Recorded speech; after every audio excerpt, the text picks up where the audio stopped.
throws for the end zone. Touchdown, Parker. Pick off by Xavier Howard. Tagovailoa trying to make up for it. Fires to the end zone. Touchdown!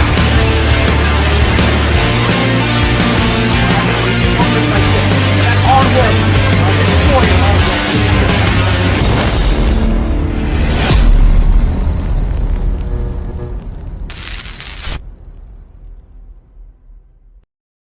What's good, Fin Nation? What's good? EM, the floor is yours, bro.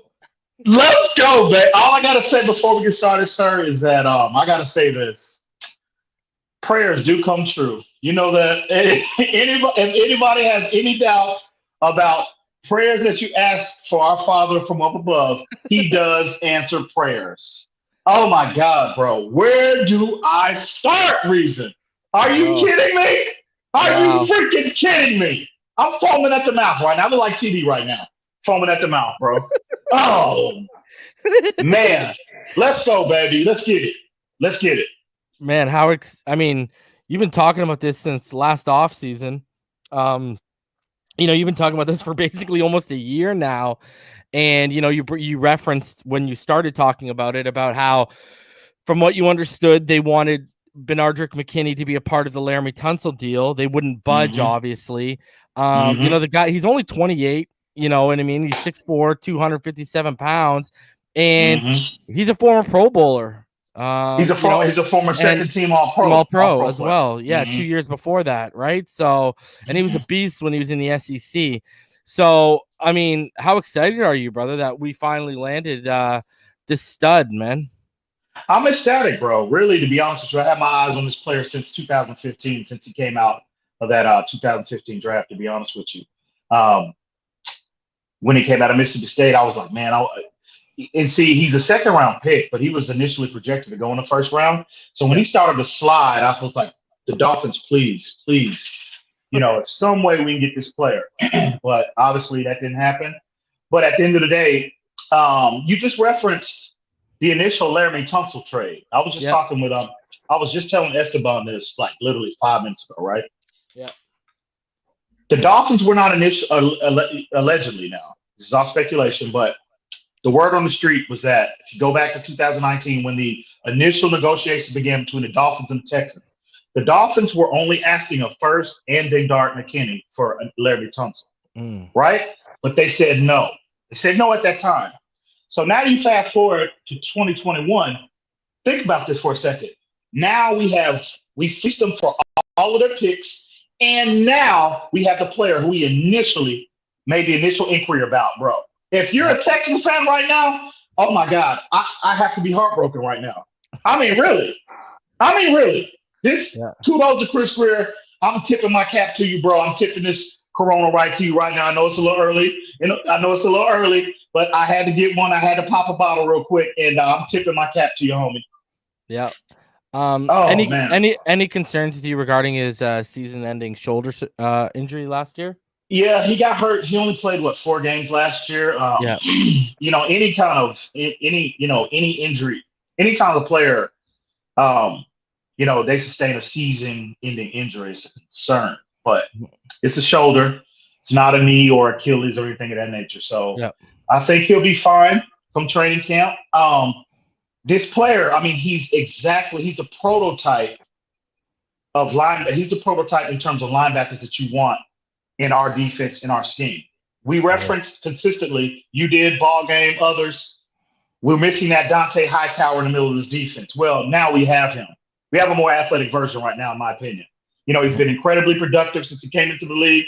I mean, multiple 100+ tackle seasons. I think 1 year he had like 6 sacks, I believe, in addition to like 140 tackles, I believe, in 1 year. Again, since he's been in the league since 2015, he's been highly productive. And man, I'm telling you, I'm ecstatic right now, bro. Ecstatic. This is my guy. I have been playing. And for everybody out there, the Lord does listen. He does listen. Yeah, I mean, listen. I mean, let's take away last year. Last year, I mean, he only played 4 games, But if he had 29 tackles and 11 assists, so he had 40 tackles, and he had 16 run stops. This is a guy where the years before it, right? If you include tackles and assists, obviously, which you do in total, he had 107 tackles the year before with 46 run stops. The year before that, 112 tackles with 44 run stops. Go to 2016, he had 100 tackles and 23 assists and 54 run stops. Absolutely. I mean, the guy is legit. Absolutely. And he's forced his fumbles at a decent rate too, bro. And absolutely, guess what? He's not bad in coverage at all. Not bad at all. Not bad at all. So this is the player. This is everything that we highlighted, what we're seeing on film, what we lack in this defense. Reason you've referenced it. I have a ball game as well as others. This player now, all of a sudden, we won't see those deficiencies on tape overall as a defense because, again, stout in the run game, versatile, can blitz, obviously can cover, plays extremely well in traffic. He diagnoses well. This is that instinctive, true middle linebacker that we've been craving, that we've been, praying for so long, bro. And now we have him. Now, I get it. It's a little late in the game. He's 28 or whatever, but all I need is 2 years from him. Give me 2 years, and I'm good. I'm good. And again, now that we have him, reason this is not if the Dolphins were, seriously considering selecting a middle linebacker, Zavin Collins, Michael Parsons at some point in the first round, this doesn't impede your draft strategy. Why not just double up? Why not make his strength now even stronger? So love the move. Man, I tell you, bro. Man, I couldn't be even more happier right now. I gotta ask you though. Okay, now we move Shaq Lawson the other way. All right. And here's another thing with McKinney. If McKinney doesn't perform this year, he has an out next year where we can cut him and save about $9 million and just cut bait with the whole situation. So we actually save about $2 million on this move as well.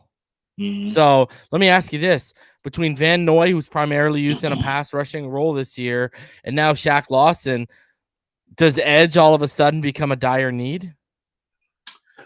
Well, I think the next move for the Dolphins in terms of addressing that edge position, I think they're going to stand Lawson, Agba up. I think he's going to be deployed primarily on the edge this year.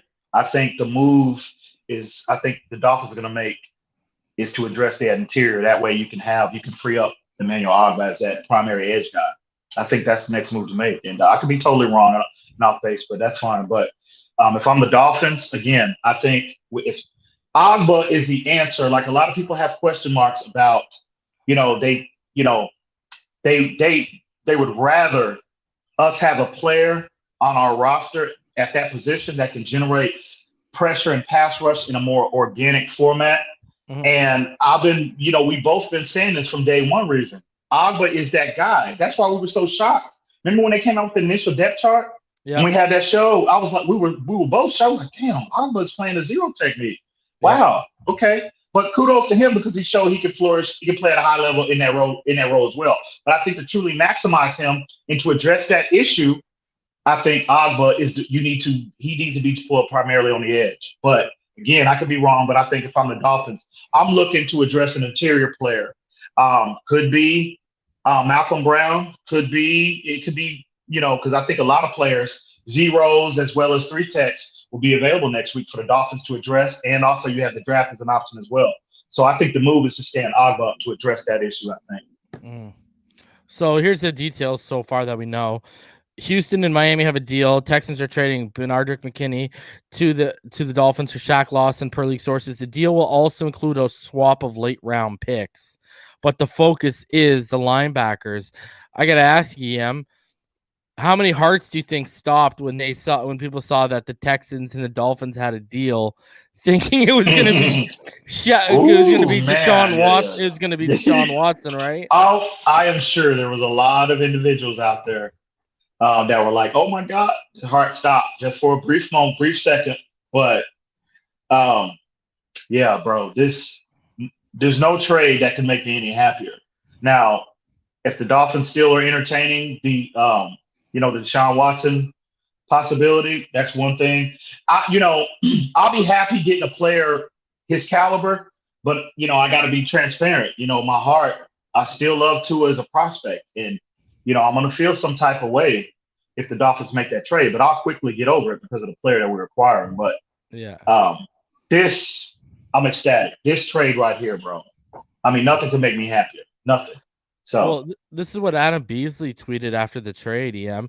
He said, an educated guess on this move, the Dolphins are setting the table to sign an impact pass rusher next week. McKinney will fill the Van Noy, and Roberts roles, and they'll spend money to upgrade over Lawson. So, do you think a guy like Shaq Barrett is too expensive? And do you think a guy like Carl Lawson could be a possibility? Shaq Barrett is going to be very, very expensive. Yeah. You're talking what, 17 minimum, maybe? Yeah, with him, probably. Yeah, 15 to 17 range, probably. Yeah. And I've never liked Shaq Barrett in terms of his ability to set the edge consistently. I've never liked him, never been a fan of him in that regard. Now he's a dynamic pass rusher. He's proven he can get to the, he can impact the passer and generate pressures or whatnot. But I'm looking for him. If the Dolphins are going to make that kind of money, that type of investment, I want a complete player. I want you equally as dominant in the pass as well as the run. And I think Shaq Barrett is more one-dimensional, I believe. And but who knows, bro? I have no clue what I think the move to make. I just highlighted what the move I would make if I'm the Dolphins, but I have no idea, what direction they're going in terms of players. Because this kind of 10 minutes after the trade, bro, Carl Lawson dropped the eyes on Twitter from Cincinnati. Yeah, look at I got the tweet up right now. He dropped that eye emoji, the double eye emoji, and it was about 10 minutes after the trade became official. So, he might come on. He might come on the cheap too. You're not going to probably break the bank with Carl Lawson, right? Yeah. So they just swap the number, keep the Lawson jersey in Miami. Just swap the number out, bro. I know, right? I like Shaq Lawson though. I know a lot of people are disappointed. They felt, a lot of people felt like we weren't getting a return on the investment they made in terms of his contract. But I like a lot of what Shaq Lawson brought to this defense, and he'll be somewhat missed. But no, you have a chance to get a player that can impact your game on so many levels like this kid. No, you don't make that. You do not hesitate to pull the trigger to make that acquisition. Let me ask you this, bro. We've talked about with the coaching staff turnover. We talked about it with Van Noy. Again, Flores and company identifying maybe we overpaid. Maybe we didn't like what we got. Let's move on from the situation. Mm-hmm. Well, what are your thoughts on Flores again, showing that he's cold-blooded? I love it, Reason. I love it, bro. I love that. And see, you'll find a lot of coaches, they'll make a move, and even if they're not getting the results that they required, like initially when they would make a move, their ego would not let them, say, well, look, let's just cut bait and move on, because it would make them kind of look like they're somewhat incompetent in terms of player evaluation or whatever. But Flores, bro, egoless. No, you're not. We're bringing you in. We're bringing you in. We're giving you a contract. We expect results. And if you're not getting it done, and that applies from 1 through 53, if you're not getting it done, we're going to get people in here that will.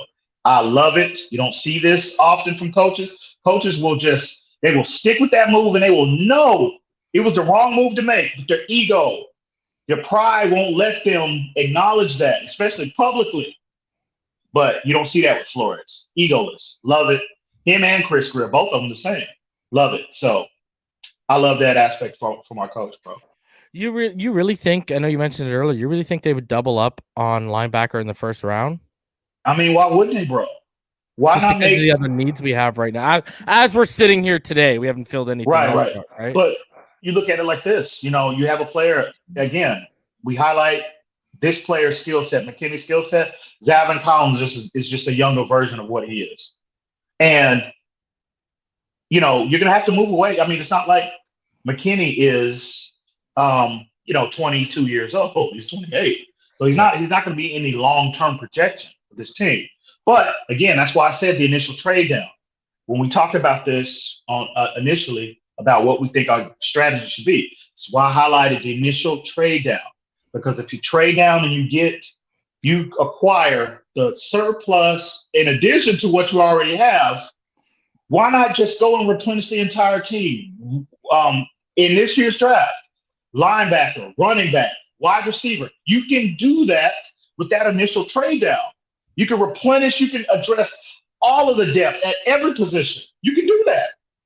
So why not? Again, you make a move like this to acquire this player. It does not impede your draft strategy at all if you opt to go with that initial trade down, bro. Period. Yeah. So I think this gives us just tremendous amount of flexibility. Now the running back, that's the other position that would truly maximize our ability to be flexible. Truly. Lombardi Lenny. So we'll see. We'll see, bro. You know what, bro? I tweeted out this morning. I said, you know what? I want Aaron Jones, but everyone, you need to hear me out. Lombardi Lenny, bro. You know, if we're going to be bargain shopping in terms of not breaking the bank on any player, why spend 12 or 14 on Aaron Jones? We've said this multiple times before. Yeah. Why spend 12 or 14 when you could probably get Lenny for like 8 or 9? Yo, absolutely. Absolutely. And again, have you even heard a peep out of Tampa Bay about him coming back? Nope. I think he's going to be the odd man out, bro. I do. You can't pay everybody. Yeah, and they drafted Deshaun Vaughn last year, and they got Ronald Jones, right? Yep. So, and there's already been reported. We talked about this in the past. They were trying to trade for him in the 2020 NFL draft. Matt Breida was the fallback plan, but the Jaguars were asking too much at that time. And then they turn around and just cut him a month later, and he's sitting on the street. I think the Dolphins did reach out to him, but I think Brady and the Buccaneers put the full court press on him. And I mean, how you gonna say no to Tom Brady and all these other players? You know what I mean? So I get it, I understand, but there's interest there. There's interest that's been established. So if you're the Dolphins, I got $20 million for you, bro. $20 million for you. Come get it. What is he? Is he still 26 going on 27, right? No, he's 25. He'll probably be 26 this year. Oh my God. Are you kidding me? If you can get him for even cheaper, like why not, bro? And he's perfect. Yeah, bro. Keep building that O-line and he'll run right behind it, no problem, bro. Absolutely. And now all of a sudden, we really sticking our chest out come draft time reason. I mean, we can literally do whatever the hell we want to, bro. Honestly, Ian, the more I thought about it, and y'all know I wanted Curtis Samuel, right? Mm-hmm. I actually am now starting to sway to the side of don't spend money on receiver with this draft. Yeah. Because it's so deep. Fill out the other positions you have. So if you want to go skill position, if you want to trade back from 3 if you want, and then with that pick you trade back 4 and then 18. If you want to go back-to-back skill position players, knock yourself the hell out. You know what I mean? Put yourself in a position where, like you said, you can kind of dictate the board, not let the board dictate your choices for you, right? Exactly. Yeah. Exactly. So, if we're going, when Flores had his Zoom session the other day, and when he referenced 3rd overall pick, kind of indirectly, bro, they're open for sale, bro. They're open for business. When he made sure to say top 10 pick. Exactly. Exactly. They're open for business, bro. Yeah. So this is what Ian Rappaport just said on the NFL Network regarding the trade, bro. I haven't listened to it yet, so let's see what he's got to say. Go ahead. Yeah, but a significant trade for both of these defenses. It seems like both of these players are headed toward a scheme that makes more sense. We'll start with the Houston Texans. Quietly, a couple days ago, they gave Pro Bowl linebacker Benardrick McKinney the opportunity to go seek a trade elsewhere. It was clear he was not in their plans. A couple teams showed significant interest. The Miami Dolphins were one. The Tennessee Titans were another. In the end, the Texans ended up trading McKinney to the Miami Dolphins in exchange. I thought they don't matter, bro. A pass rusher they signed last year for about $10 million. So a swap of defenders in a place where it should probably benefit both of them to be in a little bit of a different scheme. Also, some late round picks going back and forth as well. All right. There you go. Yeah. There you go. Yeah, it makes sense. The Titans and and see, I've forgotten. The Texans are transitioning to Lovie Smith is their D coordinator, bro. He's a Tampa 2-4-3 guy, bro. Yep. So that would definitely make sense. Yeah, makes perfect sense. So, bro, how excited are love you? it. Have you finished the Corona yet? That's the real question. No, not yet, bro. Not yet. But I'm telling you, Reason. I'm telling you. You know, we talked about this multiple times about this player, both of us. Yeah.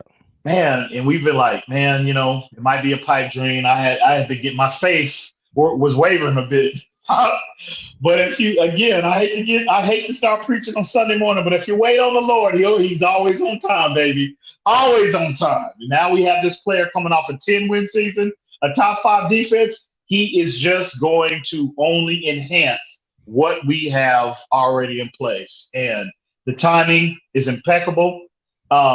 It's just, bro, I'm ecstatic. I don't know what else to say, homie. Let's get it, bro. Let's get it. I can't wait for freaking training camp. God damn it. I wish it was starting on Monday, bro. Let's get it. Let's get it. All right. I've dropped the link, so let's see what people got to say.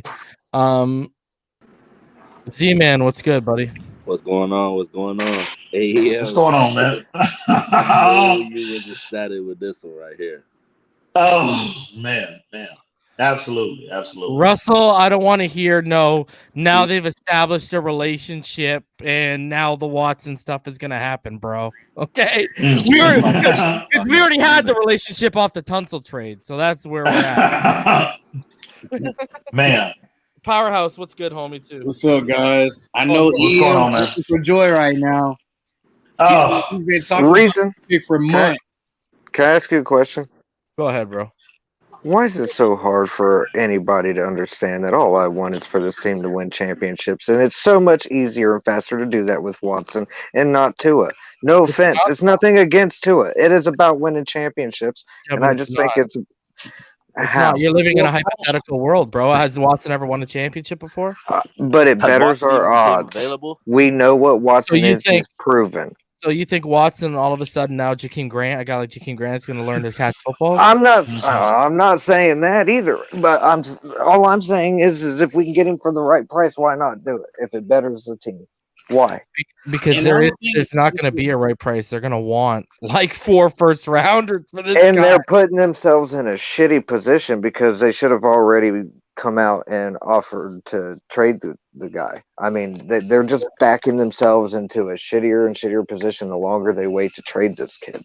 I don't think it's the fact of you wanting Watson and trying to make the team better. It's the fact of you calling Tua trash and saying whoa, don't put words in my mouth. I never once called Tua trash. You called Tua trash in the comments. I've got screenshots. Where? Where? I'm looking in the chat right now. I didn't say nothing about not this chat. I'm saying in the previous chats, like in the previous videos, you called Powerhouse receipts. Shit. Okay. Caught you. Damn. All right, yo. Off the Watson stuff though. I was just teasing him when he came on. And honestly, all I was gonna say is I love this trade. I think they. Let's stick to the trade. Go give me your thoughts on the trade. Let's get thoughts on the trade. Go ahead. I mean, I love this trade. I even told Ian when he brought up McKinney that would be a hell of a move, and he called this shit, dude. And I'm so impressed, very impressed, Ian, with you calling this move. That I'm happy. I'm very happy. I love this trade. We've spoken into existence, baby. We've spoken into existence. Bro, I'm gonna start calling you the free agency Nostradamus. Last year, and Noy and Byron Jones when no one thought Byron Jones was even a possibility because of the money. Well, then do me a favor, Ian. Keep saying Watson's coming here too. Give me some good juju. Oh my God, bro! I need some good juju. Listen. I got no problem with. I actually have no problem with you, Russell. You're not like these other idiots. No, I don't either. But bro, you are. If Tua balls out next year, I hate to be you, bro. I know.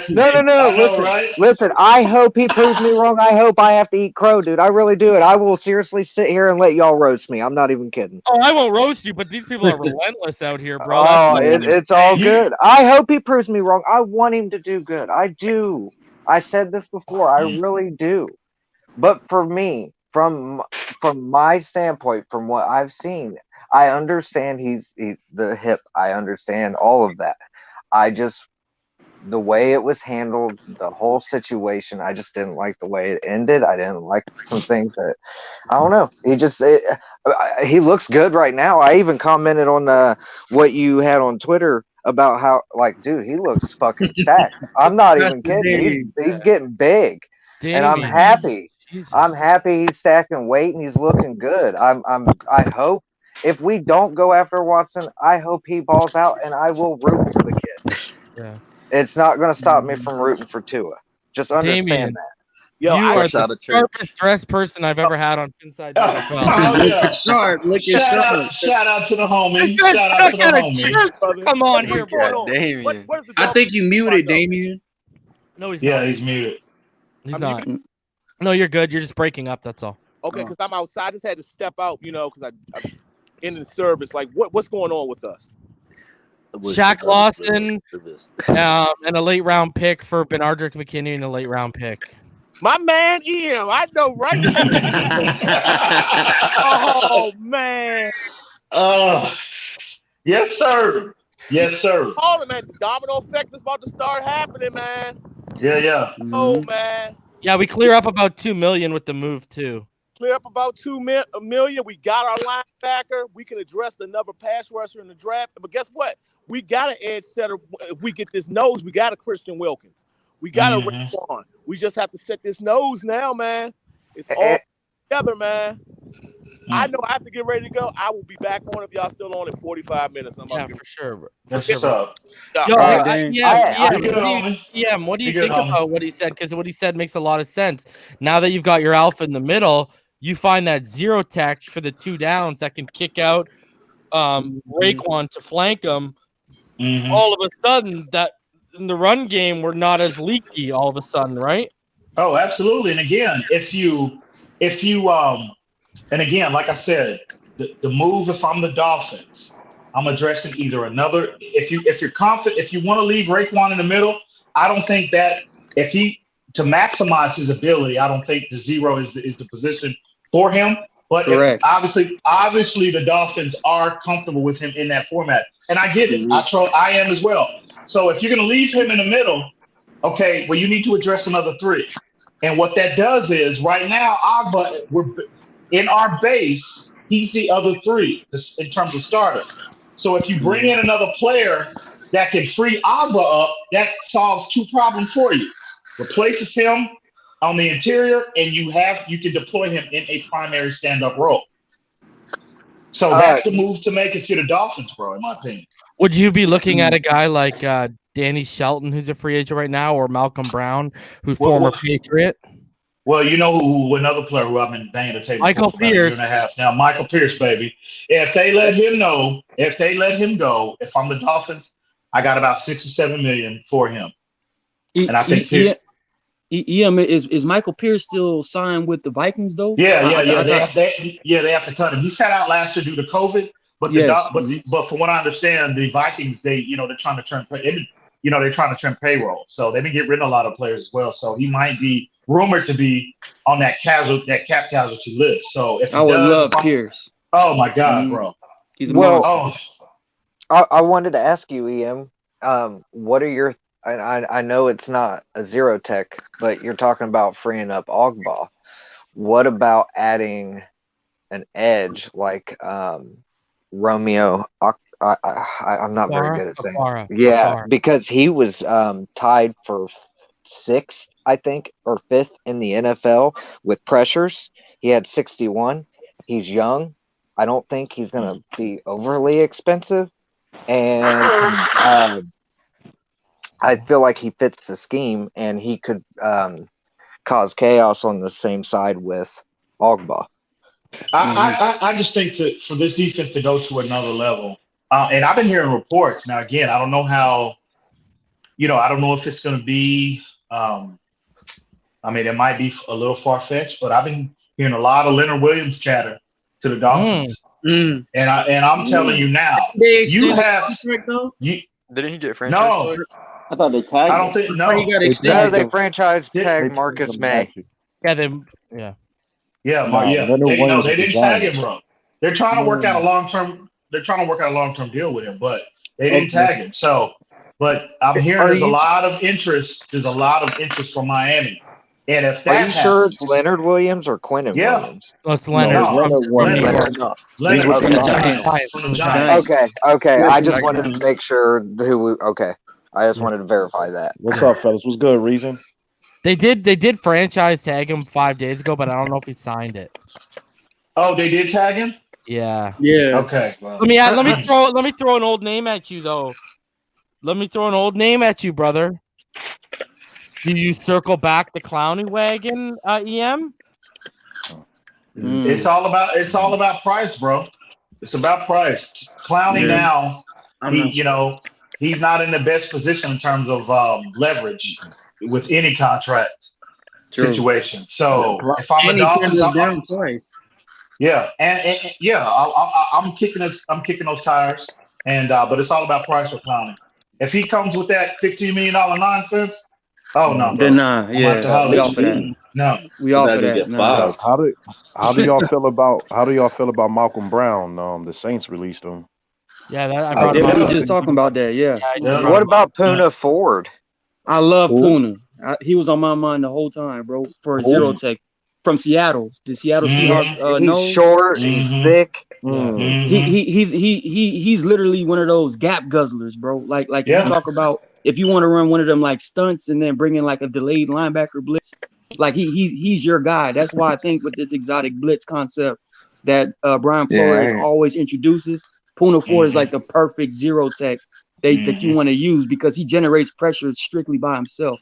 So I'm like, yo, if we can find a way to sign him as a free agent, I think the defense is complete by then. And then you can just I don't think he would. I don't think he'd be expensive. He'd probably be around the same kind of money as Malcolm Brown, wouldn't he? Precisely. Yes. Yes. And I love Ford. But McKinney, obviously there's a hole. Obviously there's a hole, at the edge. Not necessarily a glaring hole, but there's a, that position does need to be addressed. But in terms of edge, McKinney can provide a lot of that for you in terms of playing the edge and setting the edge in the run game. He can provide a lot of that for you. And a lot of the Kyle Van Noy, but I think Van Ginkel will be more deployed in a more Kyle Van Noy type of role. But McKinney can provide a lot of that for you. But I do think the position needs to be addressed. But I think the route to go is address the interior. That way you can free Agba up, and boom, your problem is solved. Can I ask a question? Okay. Go ahead. Sorry. Hey, how you doing? How you doing, EM? Sharif, what's going on, man? Long time no see, bro. What's up? Right here, man. I try to hit up in the group, on the Twitter group, but on my streams again, Sharif. Yeah, man. That was one of the best streams, man. When how do you know you were catching G's, bro? Yeah, man. But the thing about it is, what do you guys feel about how we address that situation in the trade? How do we now look at the linebackers? Like we talk about Cameron McGrone and the other lower tier linebackers. Now we don't have to look at, I guess, the upper end echelon middle linebackers in the draft anymore. So we can use that pick to say, go after a Tyler Shelvin or a high third or a fourth, something like that. But we don't have to address. How do you feel about how we don't have to address linebacker like that anymore? Well, EM kind of nailed it on the head when we started. That was one of the first things we talked about, that you can still double up. I still say go get Zavon Collins at 18 and pair him next to McKinney. Absolutely. And absolutely. Man, that would be nasty. Or if Parsons, we're talking about getting that that pass rusher. But see, something reason. Another guy. Some reason. I think we all know I love Collins, but Parsons is that dynamic athlete. You know what I'm saying? He's a perfect complement to McKinney. Collins is more. I'm not saying they're too similar. It can't work. I know what you're saying. You know what I'm saying? You want that contrast, and Parsons obviously is that dynamic athlete. And again, it protects you. If you double up, you can either trade Jerome Baker or let him walk for the compensatory pick. You know what I mean? You already have your depth already in place. You want to I find thought a, McKinney's pass you want- coverage want- was kind of shady, though. It's okay. Wouldn't we It's want nothing to write Collins? home about. Collins has great pass coverage. Would you trade up? He's okay. He's okay. Nick Bolton's better in coverage than he is. Would you trade up? You know, what you're saying, you basically want to go out and find that off-ball linebacker now. If you're gonna address it, right? Like a lot of people have like Azeez Ojulari as an edge, but if you actually look at him, he's a perfect 3-4 outside linebacker. Same thing with Joseph Asai. People have him as an edge, but he's actually an ideal 3-4 outside off-ball linebacker. You know what I mean? With hella athleticism too. Even Quincy Roche. Even all you Hurricanes fans, Quincy Roche. That's a perfect 3-4 off-ball blitzing linebacker right now. What about Jalen What Phillips? about Greg Rose, or how you say his name? Greg Rosu or something like that? Greg From I like Greg. I want nothing to do with that kid at all. No. You want nothing to do with him? That guy have is a question. so raw. I like question for Jalen y'all. Phillips more. I have a question for y'all. Since we've traded Shaq Lawson, released Van Noy, and we cut Jordan Howard throughout, in the middle of the season. Should we regrade our offseason from last year? Eric Flowers might be next, to be honest. Hopefully, We really getting at it. Yeah, we hope so. What I find interesting like- is all their moves have been on defense so far, not offense. That's what I find interesting. Yeah, 'cause they didn't really spend on. I mean, how much did they really spend on offense last year, though? Right? We really didn't focus on Not offense. much. It was really just to redo this defense. And You'd have to be cutting rookies. You know what I mean? Right. Could you see them trading Flowers to get Thuney? I would hope they would do something. I would hope. I heard. I think Flowers' money is all guaranteed this year, so it's like it's not even. It's worth going to it. be hard to move him. It's True. all guaranteed, and he's getting what, $10 million this year? Yeah, I think he's. Yeah, I think it's like 10.5, 11 million this year. He's getting 11. And nobody's gonna take that. Well, I have a question. If he's traded, who's responsible for that guaranteed money? Us?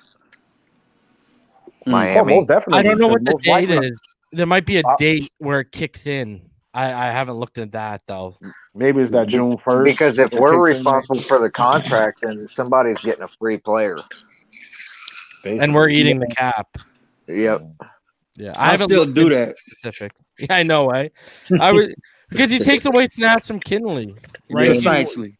You know what I mean? And if you're gonna get Tooney, I mean, like Can you Thuney move to? Can Thuney move to the other side?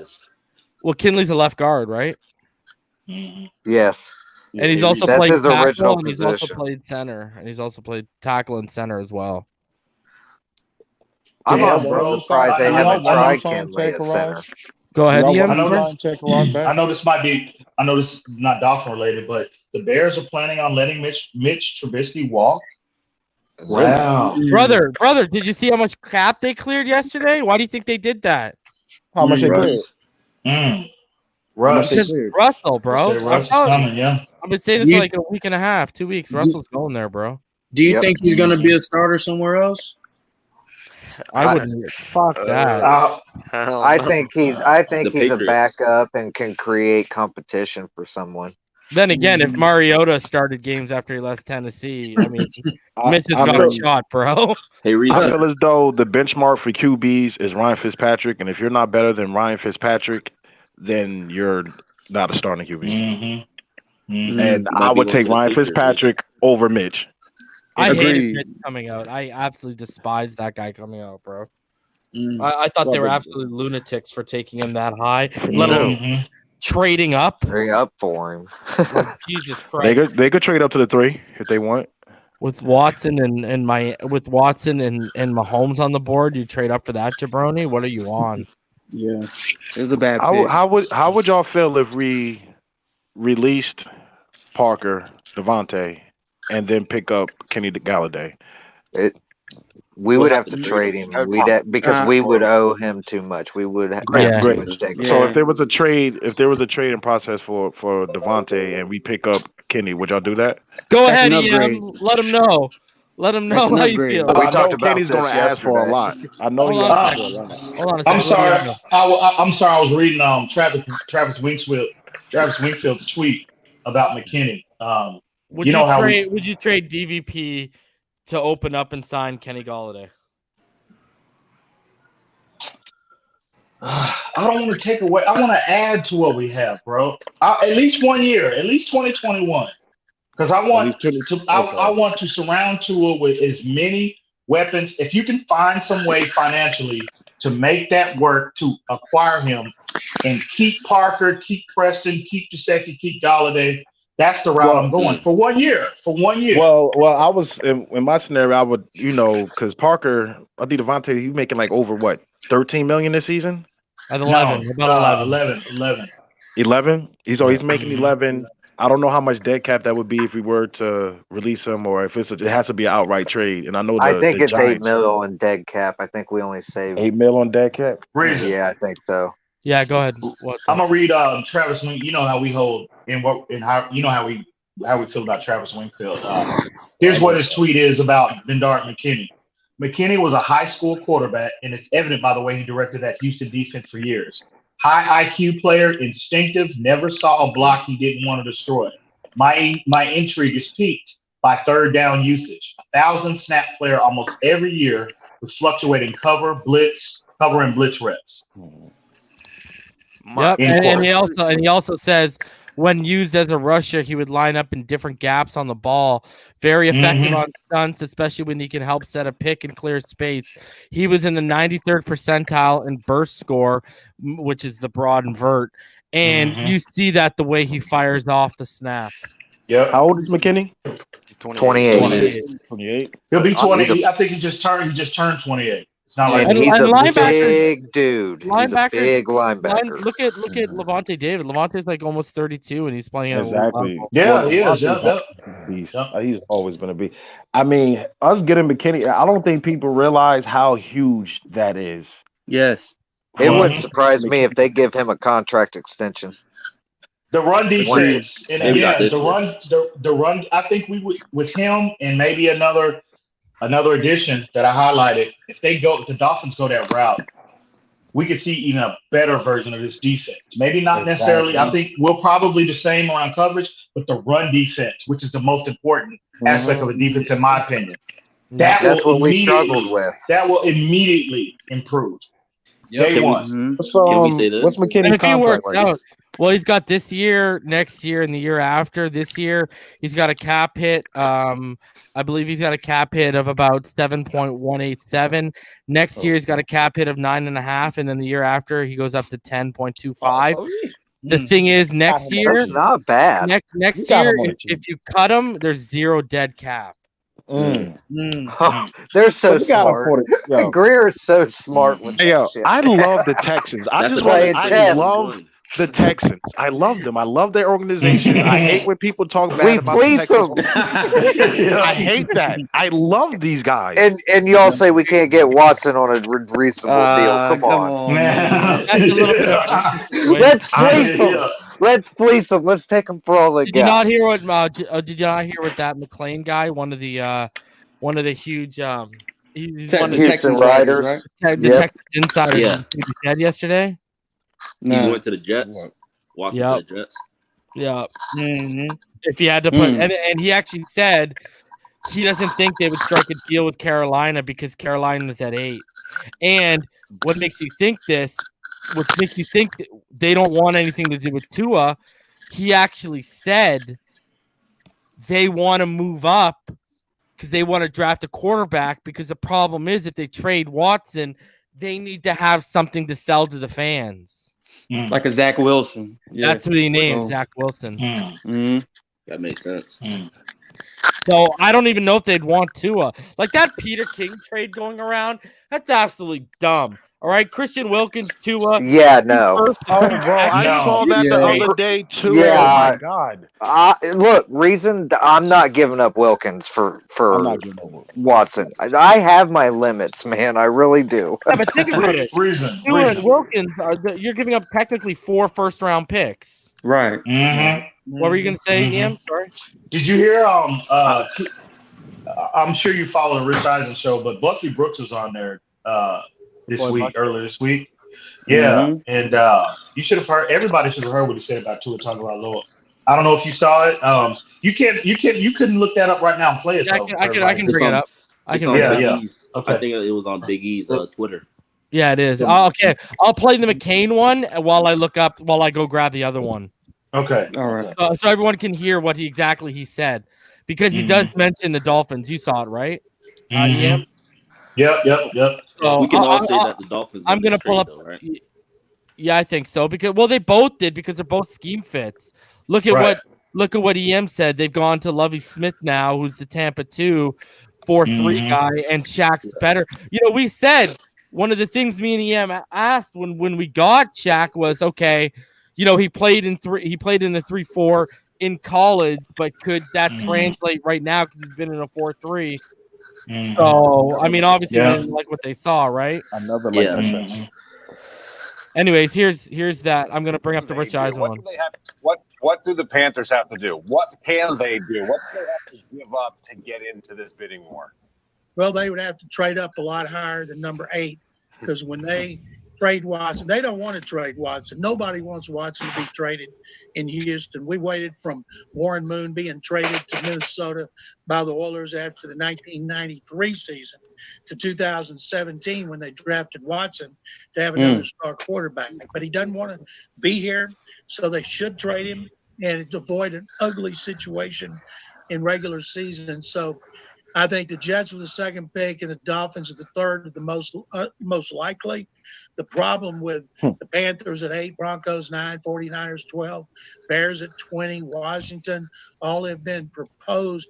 None can guarantee the Texans a franchise quarterback they can sell to the public, because right now they can't sell squat.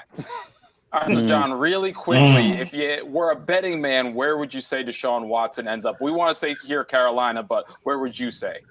I would say go to the Jets with a second overall pick, and they would use that pick on BYU quarterback Zach Wilson. Precisely. It's just logical. Yeah. I feel as though, I'm all in on Tua, but Deshaun Watson is a great quarterback now.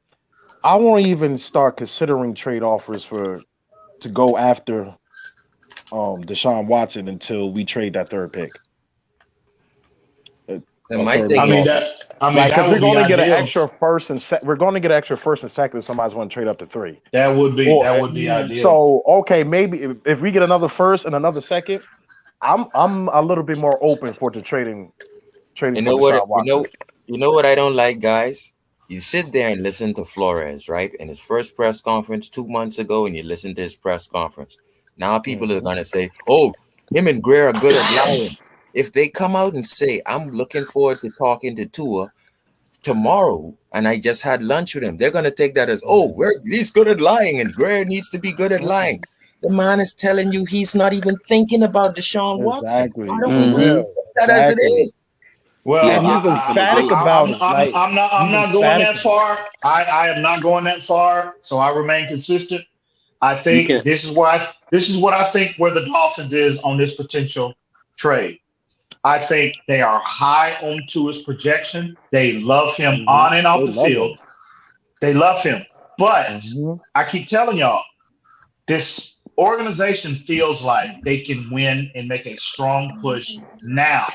And if you're comparing the two players, it's just right now Deshaun Watson is on another level. That's just fact.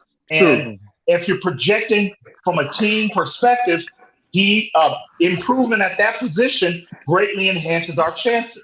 That's just fact. You can't dispute that. There's no disputing that. So, the Dolphins, I think, but the Dolphins. Let him finish. Hang on. Let him finish. So the fact that the Dolphins, there's intrigue there. Okay, they're not in a position of desperation. They're like, I think they have a figure, they have a number, they have a package that they're willing to part ways with to acquire Watson, but I don't think they're going to deviate from that package because of they're high on Tua's upside. That's, I think, is what the situation is with the Miami Dolphins right now. Someone said it recently. I forget where it was, EM, but it was on like a show or something. They said the Dolphins are not desperate. They have a quarterback. No. They don't have to be desperate right now. No. I think that was with Richard Eisen and Trent Dilfer the other day.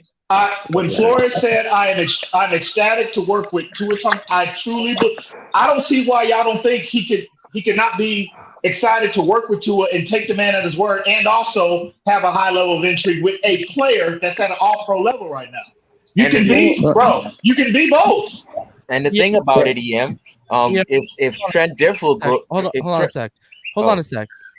Are you talking about when Bucky talked about the bandwagon on Rich Eisen?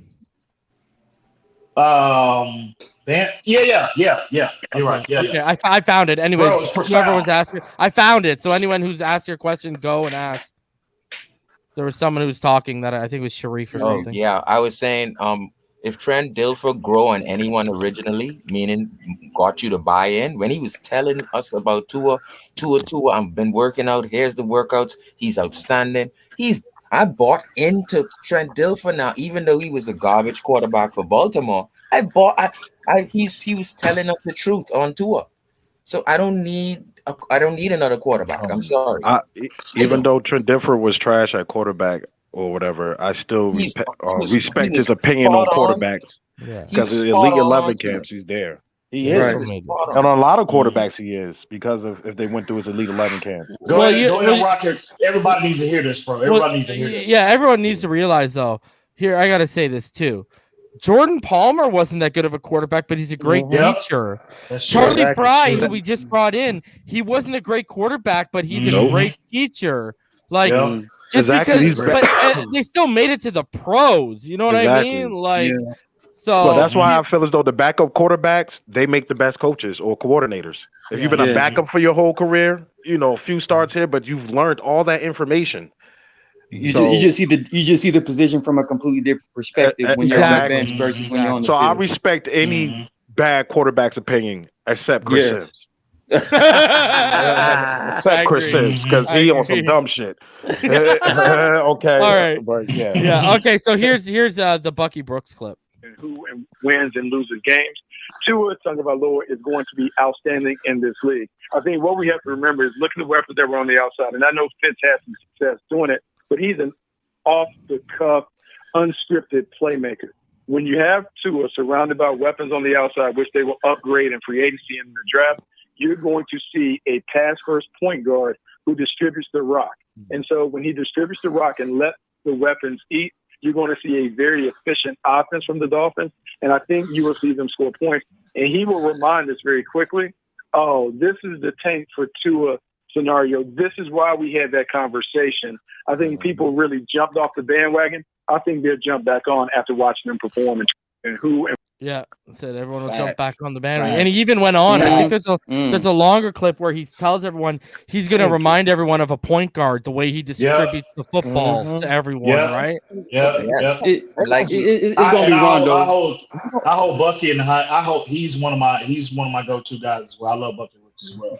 So the fact that he's coming out and he said, it carries a lot of weight with me. I used to hate Bucky. I used to hate him. And look what we spoke about Reason the other night.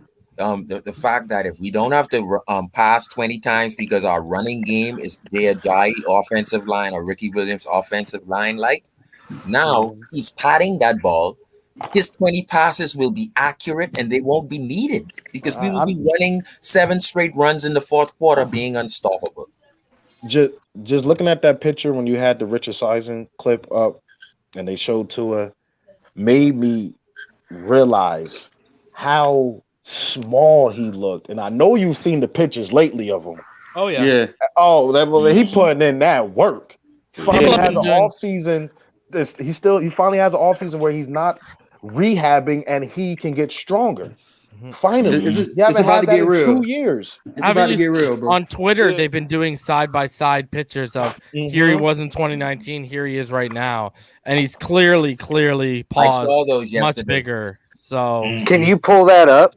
I'm curious. Yeah. Is that possible? Thank you. Oh, you haven't seen it? You haven't seen it? Not the before and after. A bunch of people did them. I'll bring up I think the YouTube. I mean, not YouTube. The Twitter's performed something. They had the pictures. I guess that's where he's working out. Yeah. When he fires out now on a play action fake, when he fires out, you can see his improvement. It takes less steps, and he's He's firing that ball 60. If you want to put it up, it's Perform PER4ORM, and those are I follow them. I know that. And just to double up on what Sharif was saying about the running game and how efficient it can be. I know. What's the running back for the Packers again? I'm sorry. Aaron Jones. Aaron Jones. My bad, fellas. I know he's y'all favorite, but Aaron Jones, if he is saying he wants to come in at not as high of a deal because of the salary cap has been introduced for 2021, he can literally say he can come in for cheap, knowing he's going to perform, and by 2022, when the cap just completely jumps to the higher level, he can just restructure his contract if he really wants to be there, you know. But I don't know if he's serious about what he's saying as far as coming to Miami, because I'm just thinking like, yo, if we get him, yes, it's gonna assist to a 2-year deal, 3-year deal. What? I'm saying if we sign him for 1 year, you know, I'm strictly talking about for how the cap is this year, you know. Bring in certain players that want to take those type of contracts. So by the time we get to the next league year, and when the cap is higher, you just restructure it so you can retain them for an extended period of time. I would agree with that because of the cap is, you know, a little bit lower, but especially for running backs, they don't like that 1-year deal, especially a running back of his caliber. I would think if anything, a 2-year if he wants to then get hit it big or something like that. EM. Yes, Never sir. mind his arms. Look at his forearms. Yes. Look at the comparison of the forearms. Oh yeah. He had no definition last year. Oh yeah. He had no definition in his arms last And year. if you guys have seen him frontwards, first of all, you can see his neck and his shoulders are bigger. If you've seen him frontwards yet, it looks like he's getting to where he's on the cusp of having no neck. If you've actually seen him front. Is it just me, or does he look bigger than he did in Alabama before he got hurt? People forget he was jacked in Alabama though too. Yeah. Right? Well, Like, he was I think ripped. I think he's getting back. Now he looks bigger, he looks wider.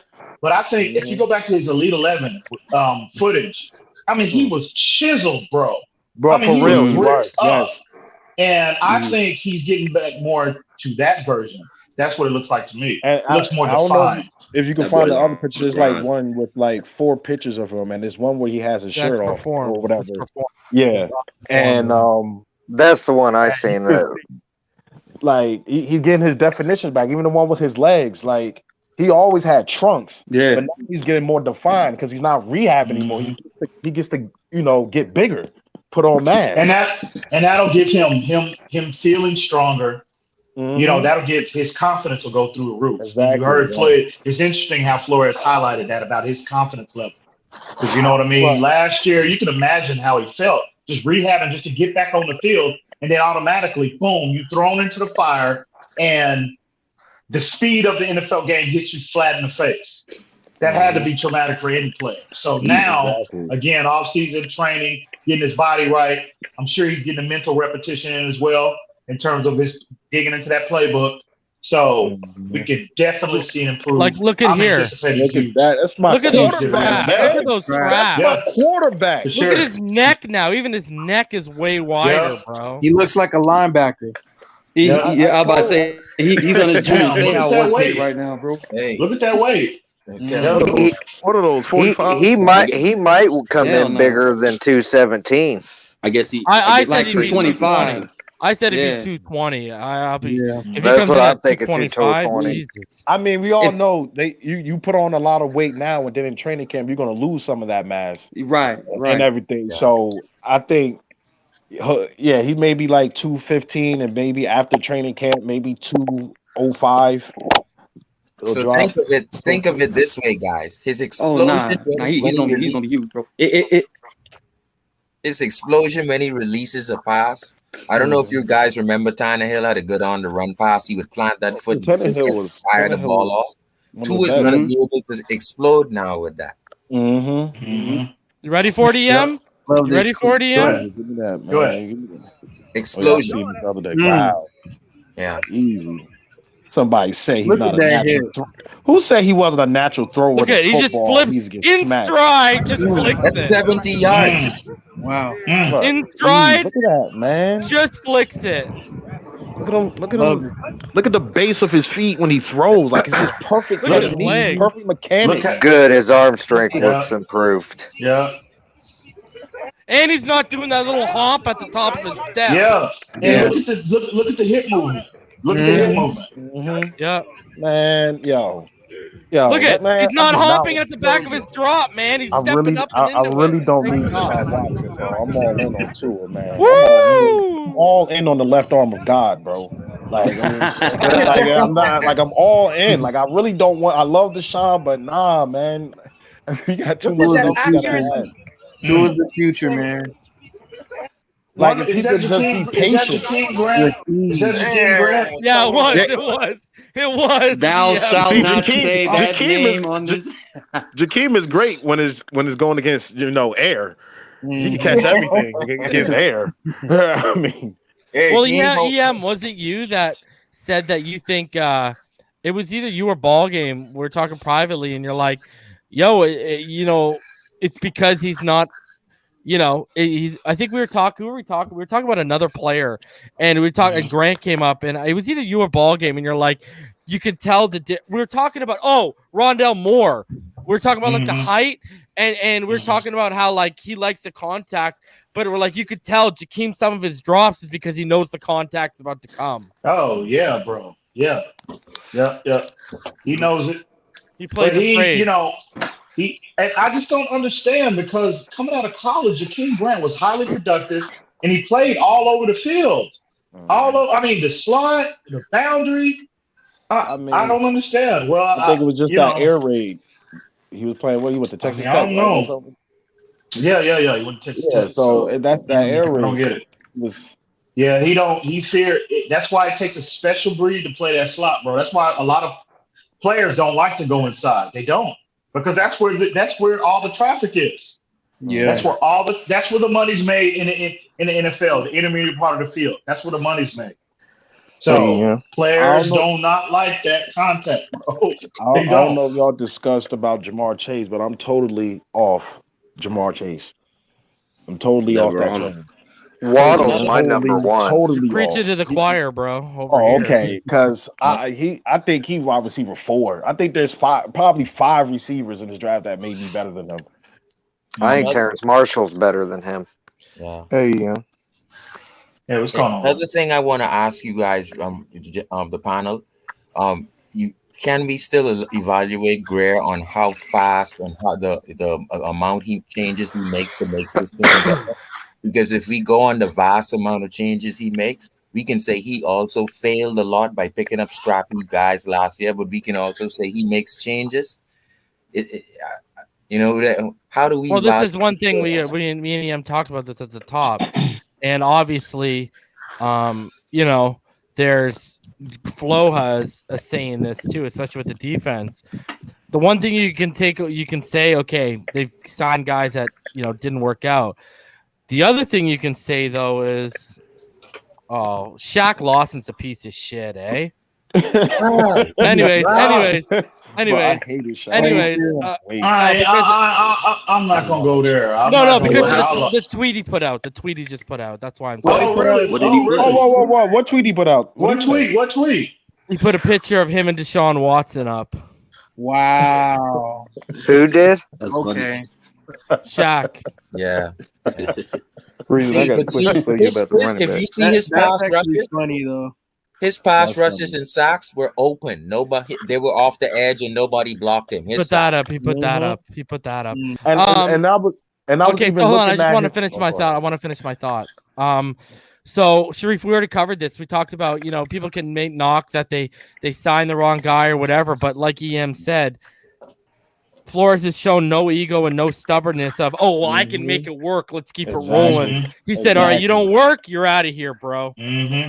And that's why past organizations will just try to keep playing that play to show that they're right, and 3 years go by and no production. Yeah. Flo, if he sees a mistake, he gets off it when he can. You gotta respect it, I man. respect that. Yeah. I respect that.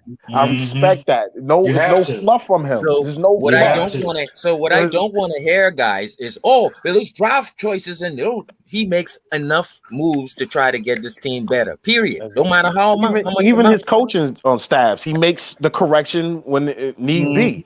Right. Like I'm mad that we fired 2 OCs in back-to-back years, but it needed to be done. Hey, Chad Reese. O'Shea had a complicated playbook. The receivers didn't even know the routes, and it was week 15. I got a question. Go ahead. Hey, would you rather try to get Jones tomorrow or wait until the draft and just try to get Najee? Because both of them got the same pedigree. It all depends on the money, right? Like, I honestly want to get the running back situation, and this does not mean James Conner. I want to get it figured out before the draft so we don't have to reach on a running back. Yeah. Like I told we start off the show. Everyone knows I loved Aaron Jones, but I also had Leonard Fournette on my list. If you go back to my top 10 free agent targets, and if Lombardi Lenny's going to cost me 8 or 9, but Jones is going to cost me 12 to 14, you got to really consider Lenny, man. Yeah, I really feel as though getting a free agent running back is pivotal this year for the simple fact our running back room is still young. They're young. We have no veteran presence in our running back room. Yep, that's where I'm at.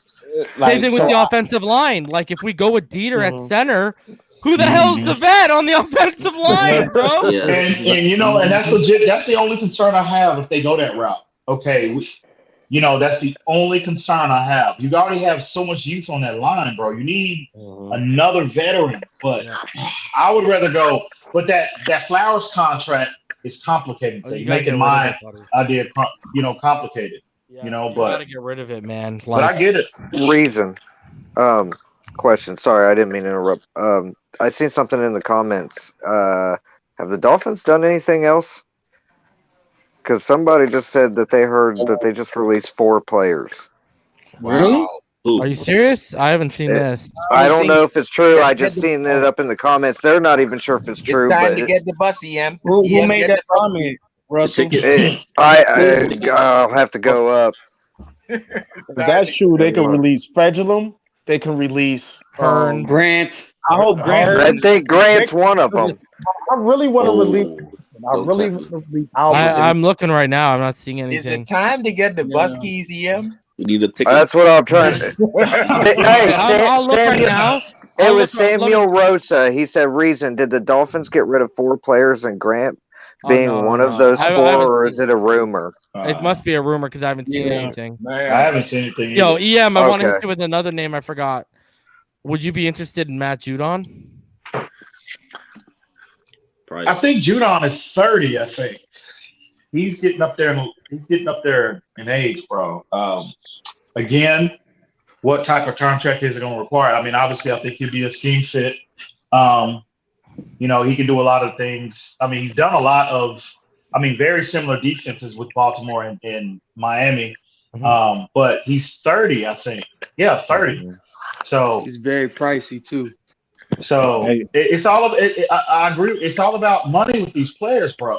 Could you bring him in as a veteran presence and could he help this defense? Absolutely, I believe that. But damn, is he? If they opt to move Agba as a primary edge, and obviously I think Van Ginkel is going to transition to that role as well. Is he going to supplant one of those 2 players? So again, it's all about the money, bro. How much money is he willing to take for a complimentary role? So you're not, because of money and age, you wouldn't even entertain a guy like Von Miller either. Well, that's different. Von Miller. That's Von Miller. Let me hear your thoughts.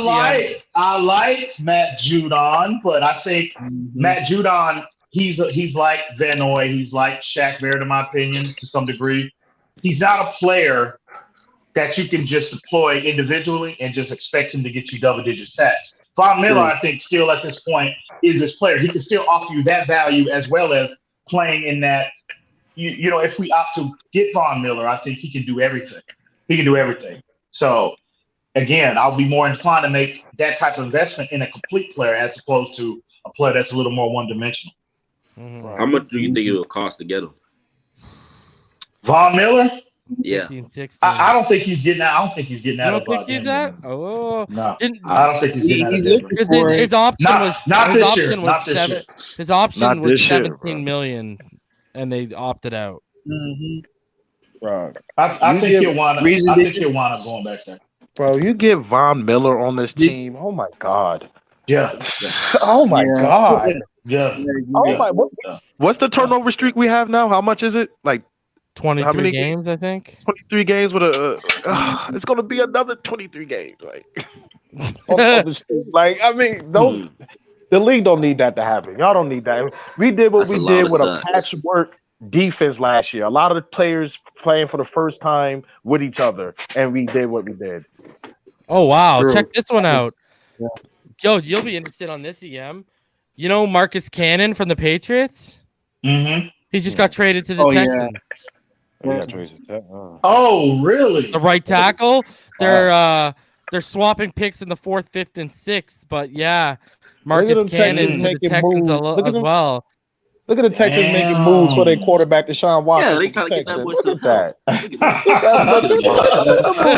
For Deshaun Watson. Yeah. How you feel about that one, Russell? How you feel about that one? Oh man, that's funny. You know what? You know what? The coach is making moves as if he didn't know Deshaun Watson wants to leave. Like he said in his. How do I feel about what? Sorry. Because they signed Marcus You see what Ingram, Neil too. Driscoll posted? What?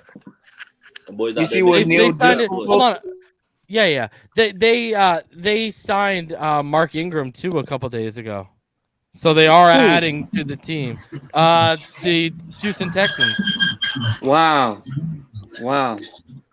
I still like Mark Ingram. Shout out to the fans and the members in the chat. 460. Way to go, guys! Go Dolphins! Ask your questions. We'll try and answer them up here. Who said something to me? I didn't hear it. Yeah, hey, I wanted to ask one question to EM. Go ahead. McKinney, what do you think he would play? Would he play more of the Ted linebacker or the strong side? I think he's gonna be. He's versatile, bro. You can deploy him in a lot of ways. I think primarily though I think he's gonna feel that true. I think. Because I think the Dolphins have been kind of how they have addressed that position. You know, they brought in Atlanta Roberts, they brought in Kamu Gruber-Hill. You know, they brought in players that provide specific roles because of their lack of versatility. But what he provides, again, because of his skill set, you know, he can do everything. I mean, literally everything you want and again, this base 34 just highlights, you know, his abilities, and he just does everything. But I think that primary interior role is what he's going to be. They're going to deploy him initially, but they'll move him around. He'll move around just like we saw Van Noy, just like we saw. You know, we're seeing a lot of that from Van Ginkel now. But primarily on first and second down, he'll be on that interior for sure. And yeah, what does this say about the cockiness of the believing in their development? Like Beagle, Van Ginkel, we still have Ledbetter. And we still have Strobridge. So what does this mean about they're very cocky about how they believe in their development? I love this. Mm-hmm. That's a good point. I would really like to know I like Vince Beagle. I'm telling you, I really do, bro. I really would like to know what Flores, where they're at with him. And I know that he's a player that's 28 years old. That Achilles injury, that I don't care what age you are, that's a tough injury to come back from. Especially the first year that you come back, because he's in a situation similar to Tua. He's just rehabbing to get back on the field. Next year, now it's going to take an additional year for him to get that explosion back. So I really would like to know what their thoughts are as far as Vince Beagle's long-term projection on this team. So interesting little tidbit here too. Check this one out. Diana Rossini, she's broken a couple things recently. She's from ESPN. She said, I spoke to this is just recently. This is like 20 minutes ago. I spoke to a free agent wide receiver about what he expects from the market in general. He said, I really don't care what goes down in terms of where I wind up, but my agent knows I only want a 1-year deal. That's the goal. Yeah, there's going to be a lot of them this offseason. 1-2-year deals. Yeah. What do you guys think about Hassan Riddick? I I like Hassan Reddick. He, I liked him coming out of. I think he came out of Rutgers, I believe. Rutgers. Temple. I always get them two mixed up. But I like his skill set. I like his athleticism. But I think his numbers were somewhat inflated. People, I think a lot of fans look at his sack total and they're like, "Damn, this dude had 12 sacks last year." But in 11 games. But it was the first year they finally put him on the line. Yeah, this is true. But he did have one game where he had 5 sacks and against the Giants. Against the Giants. That was, Giants are trying. Come on. But anyway, I like him. So people are going to look at that sack total and they're going to automatically make the assumption that, oh, this is a dynamic pass rusher. You can put him on the line and just ask him to just go get the quarterback, and he can bring that kind of dynamic ability. He's not that player, in my opinion. He hasn't been since he got drafted. But I will say this: in a scheme like ours, New England's, well, not Detroit, but ours, New England's, and ours in New England, the Texans, how we like to deploy edge players, I think he would fit right in.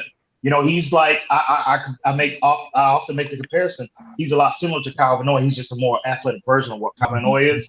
But again, it's all about the price tag. How much you willing to invest?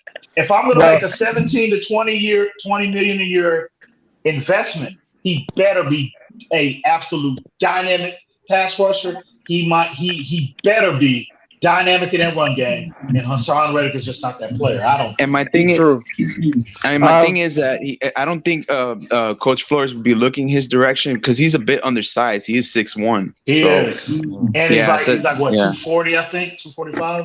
Something like that. Yeah. We got a $1.99 donation. He says, "How much of an impact do you think McKinney is on D?" Huge, immense. I think we'll see it immediately as long as he's healthy. I think that run defense goes to another level, in which will cause the defense as a whole to be in a better version of what we saw last year. Do y'all want to resign guys now? No. Absolutely not. Okay. No. Good. I already got his ticket printed, bro. He doesn't fit our scheme. EM, if they don't make any moves, does Zach Seiler's snap count go up? Oh, it is absolutely. And it should. He earned that. I mean, Seiler is productive when given highly productive when given an opportunity. He's everything. And look how they moved him around last year. Look how they moved him around last year. He plays all three. He plays all three. 0 to 3. That man's hungry. 5. He does everything, bro. Outside of Van Ginkel, he's the one that always shows like relentless effort, like on every play that he's high in. motor. Man, that man is hungry. And again, I mean, he lives in an RV. He's got to be. Yeah, I heard about that. Yeah, and also another player. Again, for all you people that's concerned about us being able to, supplement our roster the way we need to be. That's just another indication, another example of a player that was undrafted who we got off, that was sitting on the practice squad. And look, we get him a year in, and this kid he's a foundational piece to this defense. Yeah. And they extended him. So yeah, and they scooped him for basically nothing, right? Nothing, absolutely nothing. And now Hysterical Gaming with another $2. It was the Ravens. It was the Ravens. Ravens, yeah. It says, what about his coverage though? We've already said his coverage is like okay. He's had up and down years in coverage. Nothing to write home about, but it's better than Raekwon McMillan. But I think the reason they're concerned about coverage in terms of third, obviously passing situations. But look, the Dolphins, I think Brandon Jones is going to assume a lot of that. In addition to Jerome Baker this year, McKinney's going to be in on rundowns, in my opinion. And then he can even play on the line. He can also play on a lot. He can also play on the line of scrimmage and rush as well. So if you're concerned about coverage, on obvious passing situations, you can put him on the line. He can rush. You just bring Brandon Jones in, and you have Jerome Baker and Brandon Jones in terms of your coverage guys.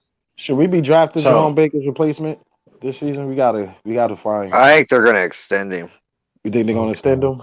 I do. Y'all, does the panel want to extend them? I mean, I think I'm mixed. I'm taking a wait and see approach with Jerome Baker. I still want to see improvement, how he plays through traffic, how he is at the point of engagement, his eyes, successfully engaging and disengaging, his eyes, his ability to diagnose. I want to see tangible improvement before I even think about entertaining an extension for him, because I can draft somebody, and even Brandon, you can make an argument. Brandon Jones can provide that role for us, even right now. I would think. If you deploy him the same way Jerome Baker, why can't Brandon Jones done that? He's already proven he's comfortable around the line of scrimmage. You can make a legitimate argument that Brandon Jones right now is just as good or maybe even better playing through traffic than what Jerome Baker is. He is better playing through traffic. Baker just been living, and he's a sure tackler too, so it's not like we're gonna lose anything there. I feel as though Baker just been living off his speed. He's not instinctive. His reading reactions are slow, but because of his speed, he can get there. He'll get there. Well, he's putting on weight now, so he might slow him down a little bit. I loved him as a blitzer last year. How many sacks he had? I said this last night. I said this on Larry Street in the ball game. If Brian Flores can get him to be a true 3-down linebacker, that's got to be a tremendous coaching achievement, bro. You know what I mean?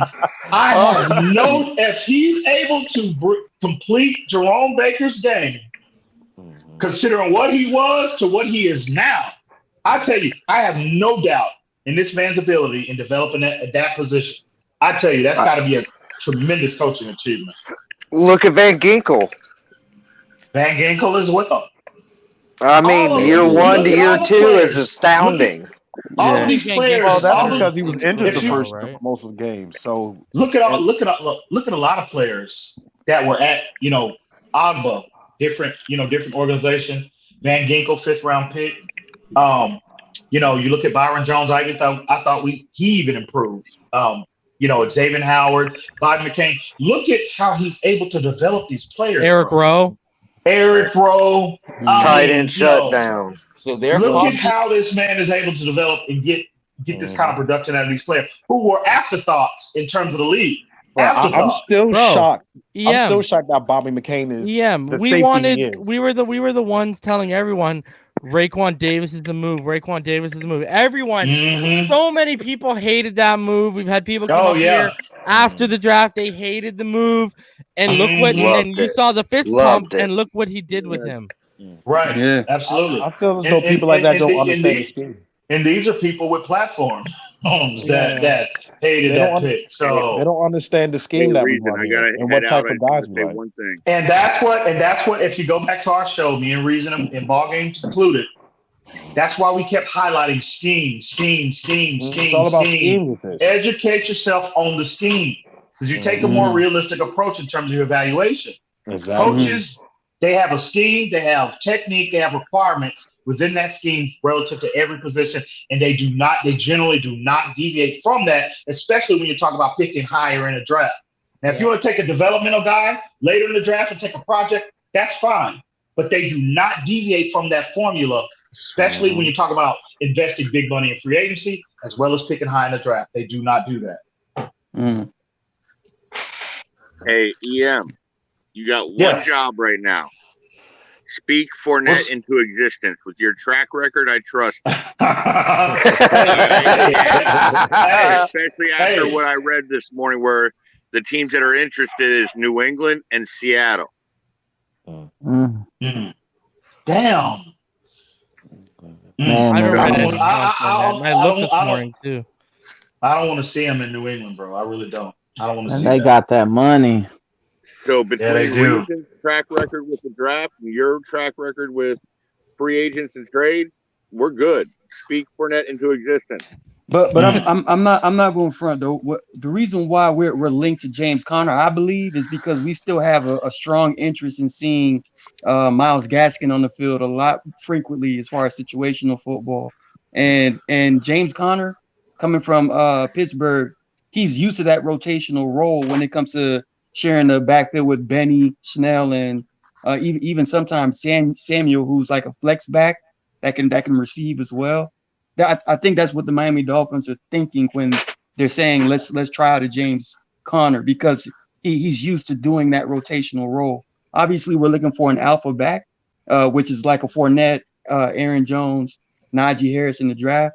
But I do think like the best move, we're talking about scheme fit, I think the best move would be a James Conner, even though he's not like uber productive, but he fits the potential role that they want the running backs to play, especially with Myles Gaskin as a situation. That's a good point. But why not get that other I boy agree with your from point. James Carolina? Conner reminds me of a Jordan Howard situation. I get bad vibes. Let's not worry too much about what just recently happened to us with Jordan Howard, because remember, Howard was pretty much a journeyman after his Chicago stint. So we were just hoping to get the Chicago Jordan Howard when he was probably mentally not even there anymore. So I'm just saying, in James Conner's case, I think he still wants it enough to be a productive running back if he gets the opportunity. But I'm sure you're talking about situational football. Myles Gaskin is still a running back that Brian Flores wants to see on the field, but you still want to show that we have an alpha back if we need that grinded out 3rd and 1 or 4th and inches. We got to get one of those it's guys. Not even that though. Like, if we're going to be going with the heavy RPO, like we've been led to believe here with screens, you really want to trust James Conner, Gaskin, or Ahmed leading that? No, they're not RPO running backs, really. That's where I'm going here. Like, and just so everyone knows, Tom Pelissero, he tweeted out that the Packers are exploring ways that they can retain Aaron Jones. Okay, that's fine. See, and another thing I want to address, Lombardi Lenny, baby, let's go. That may push Miami to pull the Najee trigger at 18. Maybe. Yeah, because they I don't see us outbid in New England. The Packers restructured Billy Turner yesterday, so they created more room. Right. And I just want to respond to what he was saying about our running backs. Gaskin hurt too much. Ahmed hurt too much. Washington, I'm not going to depend on them. We as fans hear that and say, well, I want a star receiver or a star running back. But the fact of the matter is, the Dolphins don't go in that direction. But we still want a back that can take the pounding. So we still want that back. We need that. I don't want the soft bodies of Ahmed and Gaskin, even though they just played a live NFL last night, and they've highlighted on the Dolphins channel they actually played the Madden together. Hey, I wanted to bring this up. Here's some more information from Travis Wingfield about McKinney. He said McKinney's blitz numbers have fluctuated over his career, but his pressure rate hasn't. Between 2019 and 2016, he finished in the top 10 in total pressures among off-ball linebackers twice, and that's 3 seasons with a pressure rate better than 11%. Complete. Yeah. So. I still like the trade, though. Love the trade. Shaq was a waste of space. I'm just saying, they might be Carl Lawson might be the move now. Maybe. Yes, sir. Or they might be sitting at 18, bro, and they want to take a flyer on one of these edge players. You know what I'm saying? What about this running back situation has been real crazy, bro. Bless you. Because I don't want to. Well, man, I want to be in a situation to where we don't have to spend that 18th pick on a running back, bro. Yes. No disrespect to it. I love all of them, but man. Yeah. We'll see, man. Hey, it might be the best option. You know that this issue, these salary cap issues are not becoming a concern anymore. There's a lot of guys like Russell Okung. He converted half of his salary, his $13 million salary, into Bitcoin. Bitcoin was worth $27,000. Yeah, I've seen that. Yeah, I saw that. He made that's pretty on smart. top of his 13 million salary, he turned it into 21 million. They said. Yeah, that's crazy, bro. Yeah, that's smart. I want to ask about the defensive tackle Pierce. Am I getting his name or position right? Michael Pierce. Yeah. Michael Pierce. What y'all think about him? Stud. That's my dude, Bless you. man. That's my guy. He's another one I've been banging the table for about 2 years. But he's still currently on a contract with Minnesota. I don't know why the Dolphins. I can't say I don't know why they didn't, because they could have made a push for him, but he was overwhelmed in terms of the contract that Minnesota gave him last year. But he sat out this year due to COVID concerns, and but word on the street is that he might be a cap casualty. So obviously I want to get my hands on him to see what he looks like now. Being a year removed away from football, but if Pierce is let go, and I'm telling you, this defense is complete right now. And I'm talking about, and I'm telling you, we're going to another level because of how improved we will be on that interior in terms of run defense. And because of how stacked this safety class is, I still think they're going to take a chance on one of these safeties in the draft just to have more depth. Reason, I have a question for you. Go ahead. Is Poona Ford, since I brought him up earlier, is he actually a free agent or is he still under contract with Seattle? I think they released him, bro. Okay. I'm almost pretty sure they released him. Let me double check, but I think he is actually a free agent. Because he's the one that excites me. I love him at that nose tackle, and then have McKinney behind him. Oh. Yes, sir. Did they tender him? I'm not sure. I know he was a free agent coming into 2021.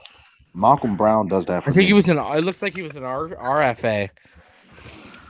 So if they tendered him, I'm so excited. So what would he be tendered at though? I'm looking at that right now. They just put up the tender list like 2 days ago, I think. Okay, so all right. What round was he picked at? I forget if he was undrafted or late round pick out of Texas. I don't remember when he was taken. So if he was taken in the first, he would cost them $4.76 million, second $3.38 million, and then if beyond that, like 2.183. So, and they have a couple restricted free agents. They have Poona, Shaquem Griffin, and Jordan Simmons. So they'll use it on Poona. Yeah, out of those three, they'll use it on Poona. Yeah, for sure. He's so he's such like 5'11", and the weight he's at, he's such like a little compact motherfucker. It's hilarious. He all the film I watched on Poona Ford, all he does is like the one-on-ones. He doesn't dominate all the time, but he wins them, And when it comes to, like I said, this Flores exotic blitz scheme that he just loves to use, Poona is like the perfect piece to make all of the players around him better. I'm like, if we can get Poona Ford, like EM saying, that last piece at the nose, it completes the defense, bro.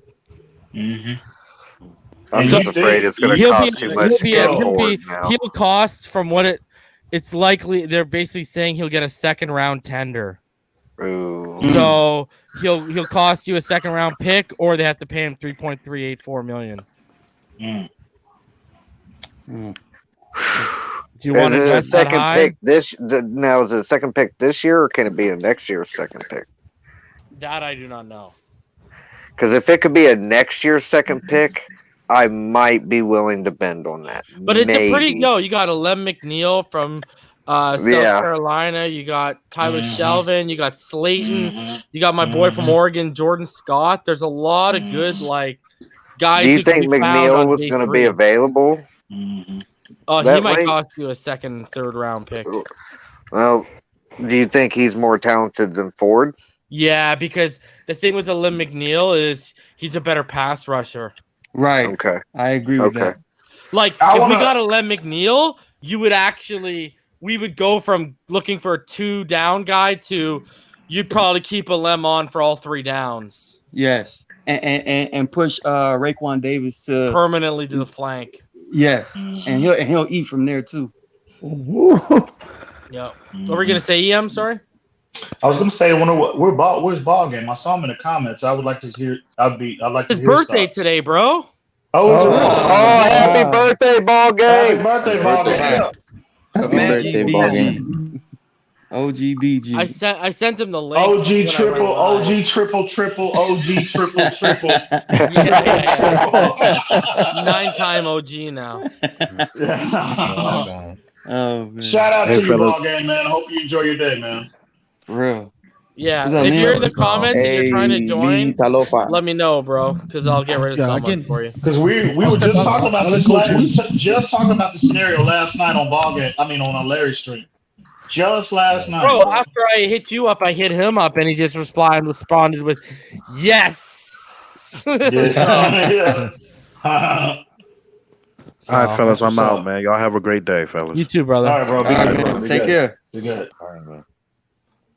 Yeah, it's gonna be. I don't know, yo. Oh man, look what Adam Beasley said. I know he said it's an educated guess, but if we're making a play with it for a legit edge player right now, they just better not break the bank on a guy like Shaq Barrett. That's all I'm hoping, bro. That's why I like Romeo. I think he's a good fit. Carl Lawson, he was great in pressures too. He was fourth. He had 64. He had 3 more than Romeo. What about I think he was. But see, I have question marks. Him coming from that, he's coming from a 4-3 background, bro. You know what I mean? Yeah. That's always when you talk about making that kind of again, it's all about the contract. When you talk about making that cheap. kind of investment, I don't think he's going to be expensive. That's why people are kind of intrigued by it. I see. Okay. What do you guys think about Carlos Basham or Shaq Toney or? Yo, you already know. First of all, Shaq Toney is like a late day 3 pick, and I think everyone up here knows Boogie Basham's one of my man crushes. So I see. I could see him slipping in and passing Strowbridge or Ledbetter. Boogie Basham's way talented. That at least coming out way better than what Strowbridge was coming out of UNC. Yeah. Not even close. Boogie's for real, bro. I hope some more moves happen. I'm so excited. I can't stand this. Oh, they're coming. They're coming. I'm about to say, coming. brace yourself for Wednesday, bro. Hey, and y'all were all concerned about, man. I'm worried about there's nothing going on. One move, bro. Working. One move, bro. but it was a bombshell, though. It was an absolute bombshell. I posed the question. Okay, what's worse, losing 1 hour sleep by us springing ahead, or Jakeem Grant still being on this roster, bro? No, what's crazy is I woke up this morning and I didn't even realize the time had changed until I looked at my phone. I looked at my stove and there were different times. I was like, we sprung forward. Oh shit. But then you also realize Jakeem Grant's still on the roster. So yes, my original point. Exactly. Seriously, what do you think? Why haven't even they cut Hearns? Why hasn't even Hearns been cut, bro? Because he's gonna cost the team $1 million to cut him, and I think they'd rather keep him at this point. I don't. But he's not gonna break it, bro. Well, we don't need bodies for training camp, bro. We're gonna go draft receivers, bro. Fuck do we need these jabronis, bro? You don't need bodies. Correct me if I'm wrong, Reason. Do you need 90 players for a certain time? You don't need 90 players. That's the max you can go to. Okay. I have under. So he's just there to fill the room. He's not staying on the team. He's just filling up. But I don't need him showing up to camp, bro. I don't need guys that are dead men walking showing up to camp. Right. The receiver room is so deep right now. When you're talking about it's an indictment on the receiver. I think a better hand. phrase is we have a lot of receivers. I wouldn't. Oh no! I don't mean deep as in talent. I mean he's talking about quantity, not quality. Oh yeah, that's why I said let's say we have a lot of wide receivers. My bad. That's what I meant. That's what I meant. So I'm saying even with the Malcolm Perry, Lynn Bowden, we're thinking about keeping Albert Wilson, Jakeem Grant. We have to start letting some of these players go because, like you're saying, free agency and the draft, we're gonna take wide receivers. So I don't know what they're doing either. Reason because you go into game day with 5, max 6. Okay? Yes, depending on what you're doing with special teams. All right, if you sit there and start naming the guys. without even adding to the room, we're at like 7 or 8. If you want to include like Kirk Merritt and shit. Right. Precisely. Right. And here's another thing. I would rather get rid of these jabronis and let's see what Kirk got this year, because Kirk was hurt all last year. People forget he was hurt for most of training camp. Then when practice squad happened, didn't he go on like the COVID list as well for a little bit? So like he didn't even have a full normal like off season in training. So like get rid of Hearns, get rid of Grant. I'm down to keep Wilson out of those 3. I want to see what he can do with it. And because me and EM have highlighted this time. If you go back and you watch this last year before he opted out, those last 3 games, he started getting back to old Wilson. He did. Yeah, I got a question. You guys talked about it. You made me think about it because you guys talked about the roster size. If we do indeed go to that 17 game season and play against the Giants, do they increase the roster size, or is it stuck at 53? I actually haven't looked at that. So are we sending that money to? Damien's ordering food. We haven't. I can't answer that question. I would be lying to you if I gave you an answer. I was just curious because you would think that they would that would have to be one of the compromises of adding another game to the schedule, is that they can increase the size of their roster. It made me think. It made me think because you guys started talking about the 90-man max roster, and I just got to thinking. I was like, well, if we do have 17 games, how many players are they allowed to add? Because I thought I heard something about them going up to 56 if they add it and adding 3 players, but I don't know how much merit there was to that. That would make sense. Yes. That would make sense. So then that opens up the roster for 3 more positions, which means that they could actually carry 7 wide receivers this season. Yeah, as long as one of them's not named Jakeem Grant. I'm fine. Yeah, of course. He's gonna be there. It's tough we doing it to Jakeem, but he did it to himself, man. Let me ask you this. We gave the kid a chance. Let me ask you this, EM, because I saw people talking about this today. Do you think Jakeem Grant is an elite returner? No.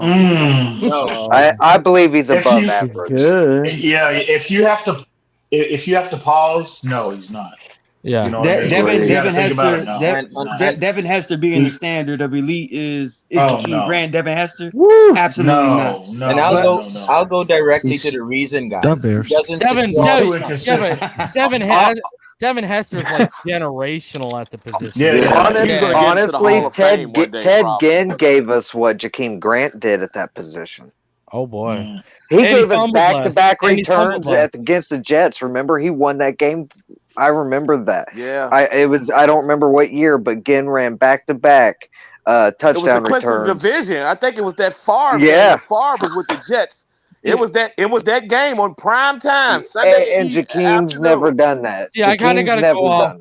I got to go off what EM says. If you hesitate, no. But here's the other thing: if you and you guys go back, if you literally cringe or want to look away when the ball's coming to him because you're afraid he's going to muff it, that's not elite. That's not elite. No, that's what bothers me with him. That's my biggest problem with him. And not catching the football. He has alligator arms. He has no hands. It's just not. I mean, I'm short. I'm 5'7". I get it. And guess Do y'all what? remember that movie Unnecessary Roughness? Mm-hmm. Remember the guy he couldn't catch, and he had to imagine he was catching toilet paper. That was the only way he could catch it because his hands were brick. No, that's Little Giants.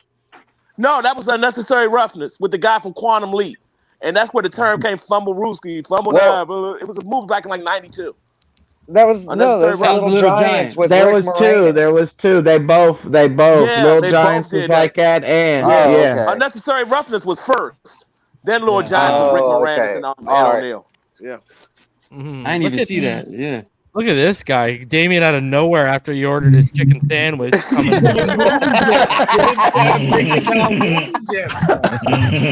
right, fellas, I'm out. Take it easy. All right, man. Yo, can y'all just give me? I don't mean to be a pain. Could y'all just get me caught up on what's going on? I know the McKinney thing. I'm super hyped about that. Anything else happen or? Yeah, Marcus Cannon got traded from the Patriots to the Texans. That's interesting. Adam Beasley, he said that his educated guess is that we're going to be making a move for an impact pass rusher this week. Oh my God! So we're definitely does these moves tell us that draft we're going serious offense? That's what I'm starting to think. Yeah. They've invested a lot. Here we go. EM. So what? We're gonna double up on rookie receivers. We're gonna draft a rookie center. We're gonna draft a rookie running back.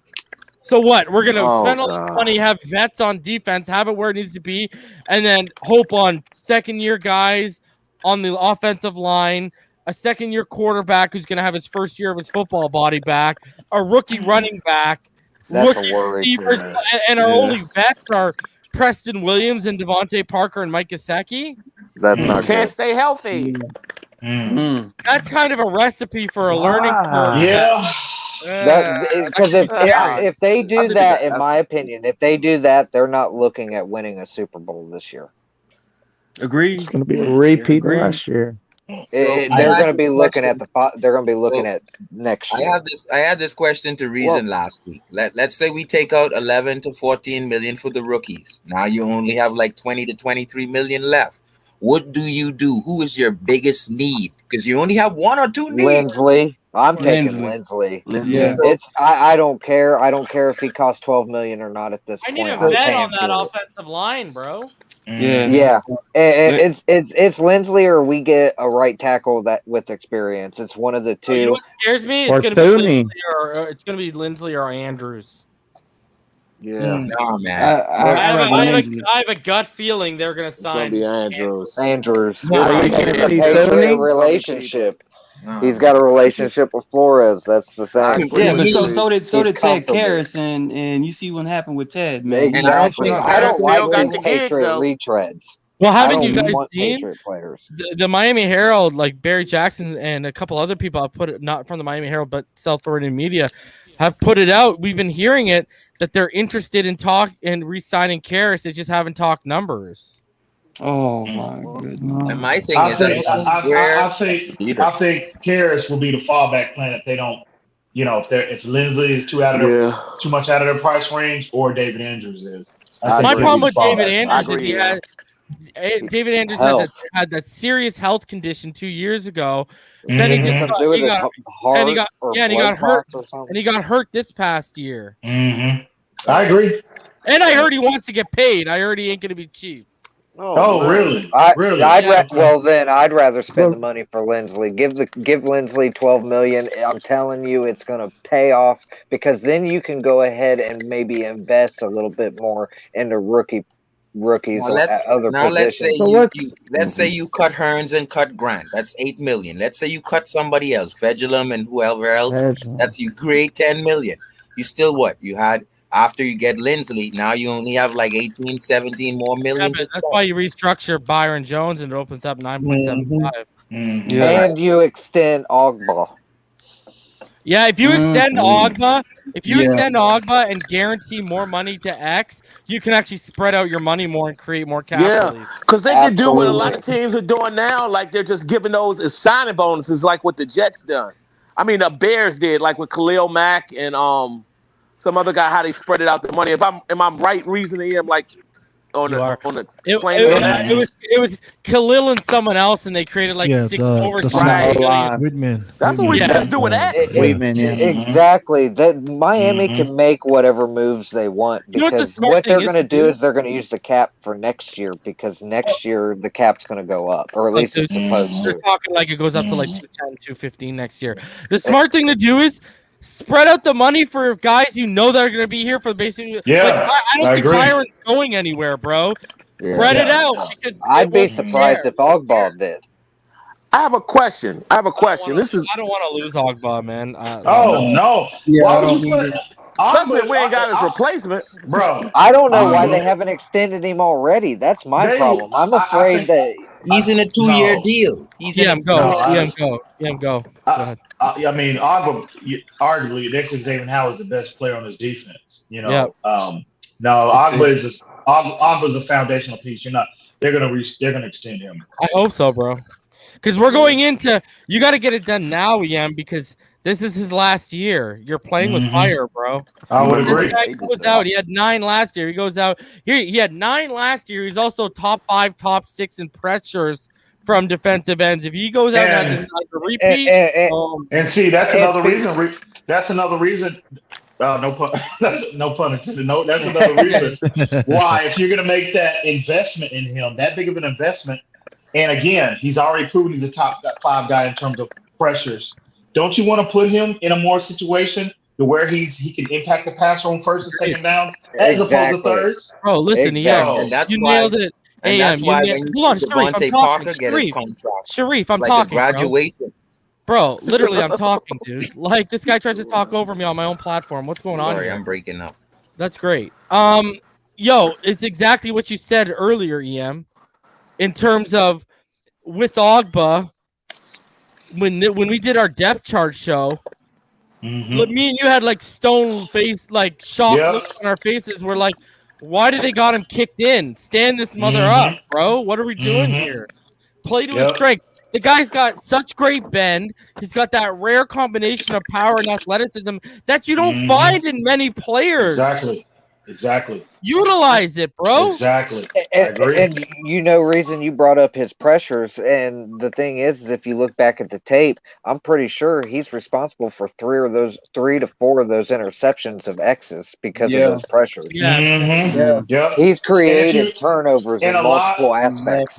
And a lot of his pressures are from him, just from him being lined up individually. You know what I'm saying? A lot of Kyle Van Noy's numbers are masked because of, again, a lot of pressures and sacks that he gets are due to the scheme and due to, the concepts that they have up front. No, Ogba, if you go back and you watch the tape, he has been isolated in a lot of pass rush type situations. And again, he's proven that he can consistently be, that type of player. Again, those are the type of players you want to make that kind of investment in. And I know the Dolphins know. If we know that, the Dolphins know that and believe that. So, Ogba ain't going nowhere. I'm only assuming the hesitation with Ogba is probably because of that production wall he hit at the back end of the season, where how he came out pretty much, defensive player of the week nominee, like for the first 5 to 6 weeks of the season. There was a bit of a drop off, whether it be teams started game planning around him or against him. That's what I think. And then I think that's the big reason. That's because he needed help. That's why. That's when you started seeing Van Ginkel getting in on stuff. Exactly. Because Ogba was clearing the way for the kid. Exactly. Yeah, I still can't believe we're sitting here and Benardrick McKinney's the Miami Dolphin is great. I love it. And what if he returns to that all-pro form, bro? Oh right. My God. And he probably will under Brian Flores. Yep. Flores gets the most out of people, and if he can't, they're gone. If you can recall, McKinney was an all-pro under like a Mike Vrabel, like defensive coordinator-ish situation where he needs like a defensive presence as far as that mind around him so he can learn from underneath. And that's exactly what Brian Flores is. So I anticipate that. He's a big linebacker, guys. We're going into the season with Raekwon Davis in the middle. You got Ogba on the outside. You got Van Ginkel on the outside. And you got McKinney in the middle in addition to the secondary. And imagine if you add Carl Lawson to that. So that's what I'm saying. They still got work to do, like as far as free agency in the draft. Another thing we haven't talked about too is, he's a former captain and he's a renowned leader in that locker room. Leadership qualities, bro. He's again complete. The communication gets better. I still can't believe you called that. Better in the front seven. Yeah, EM called that last year too, man. Bro, I know. I'm about to open up the EM Dolphin Clio hotline. Call me Let's now. see your NFL tarot cards. Yeah. That is funny, man. That is funny, dude. Yeah, bro. Yo, dude, crystal ball. You got a crystal ball. Hey, we haven't even got into signing, and I'll already say this is back-to-back free agencies you've knocked out of the park, bro. Yeah. Reason might be next if we sign Corey Linsley. Yeah, it out there. I'm not. You know what? I'm not getting my hopes up because of what I'm hearing. So could all be shade, man. Rhino? What's up, Rhino? What the hell's going on? Rhino, brother. Rhino, what's good, homie? What's good, bro? Hey, Damien, what kind of sandwich did you get, man? No. That was the fiance. She was talking church business. I ate at church. We had a good meal at church after. Nice. You know, I do too much Uber Eats. Trust me. So how is Miss Chloe doing? How's she? Damn, That's funny. That's funny. So what do you think of the move, Rhino? Well, the little bit I understand, I may be missing some of it. I've been outside, but it sounds like it's a total scheme fit. We got rid of someone that maybe you could label as a underperformer, save room in the cap. We have him for 3 more years, is my understanding. Yep. Yeah, we do. And guess what, Rhino? Next 2 years, you can cut him. Even this year, you can cut him with no dead cap hit. Wow. We fleeced the Texans. It's Again. Rhino, this is the biggest thing that stood out to me. We talked about this earlier on the stream, but if you go back to the initial trade when we were negotiating about Laramie Tunsil, the Dolphins allegedly just wanted wanted McKinney in a first rounder, right? But they said no. They said no, which is what they came up with that additional first and additional second round pick, 2 second round picks, right? So now we're sitting here a year and a half later. We have all their picks, and we got the player that we made the initial inquiry about, bro. I mean, you couldn't script this. You cannot script this any better, bro. You can't. Thank God for Houston Texans. If we ever win a Super Bowl, they need to get a ring. They need to get a They can get a pat on the back. Rhino, what are you trying to say? I know you're trying to say something. Can we please get an emoji with Greer with the laser eyes, please? Yeah, I'll get it. He's playing chess while everybody else is playing checkers. Crazy. Essentially, I think I'm at what am I? I think I'm at what? I think I have 10. All 10 are available right now, right? Yeah, for the next one, please, please.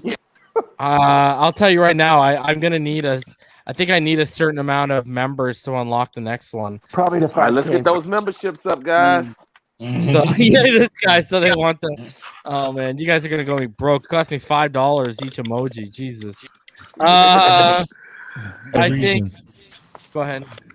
I got a question. You got a avatar thing that not a 2 in year? Because I, as a fan of the platform, I can't rock the dolphin next to my thing if I go membership.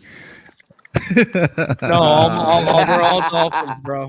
Oh, really? It's all the Dolphin logos throughout the years. I need one more member to unlock the 11th emoji. Okay. But yeah, it's all if you like. You're only allowed 6 badges, so it's all different, all 6 variations of the Dolphin logos. Yeah, I want to be misrepresenting the badge. You know what I'm saying? Like, hey, this guy here is not even a Dolphin fan. Yeah, I'm a twin. You know what guy. you are, though, man. Hold on. You're a fan. No, hold on. But we're your second team, aren't we? So you can rep it. Just go. Hey, just go first. Fine. I'll rock it. There we go. I'm surprised you're rocking it if you remember 85. Hey. We got the chip. It's all right.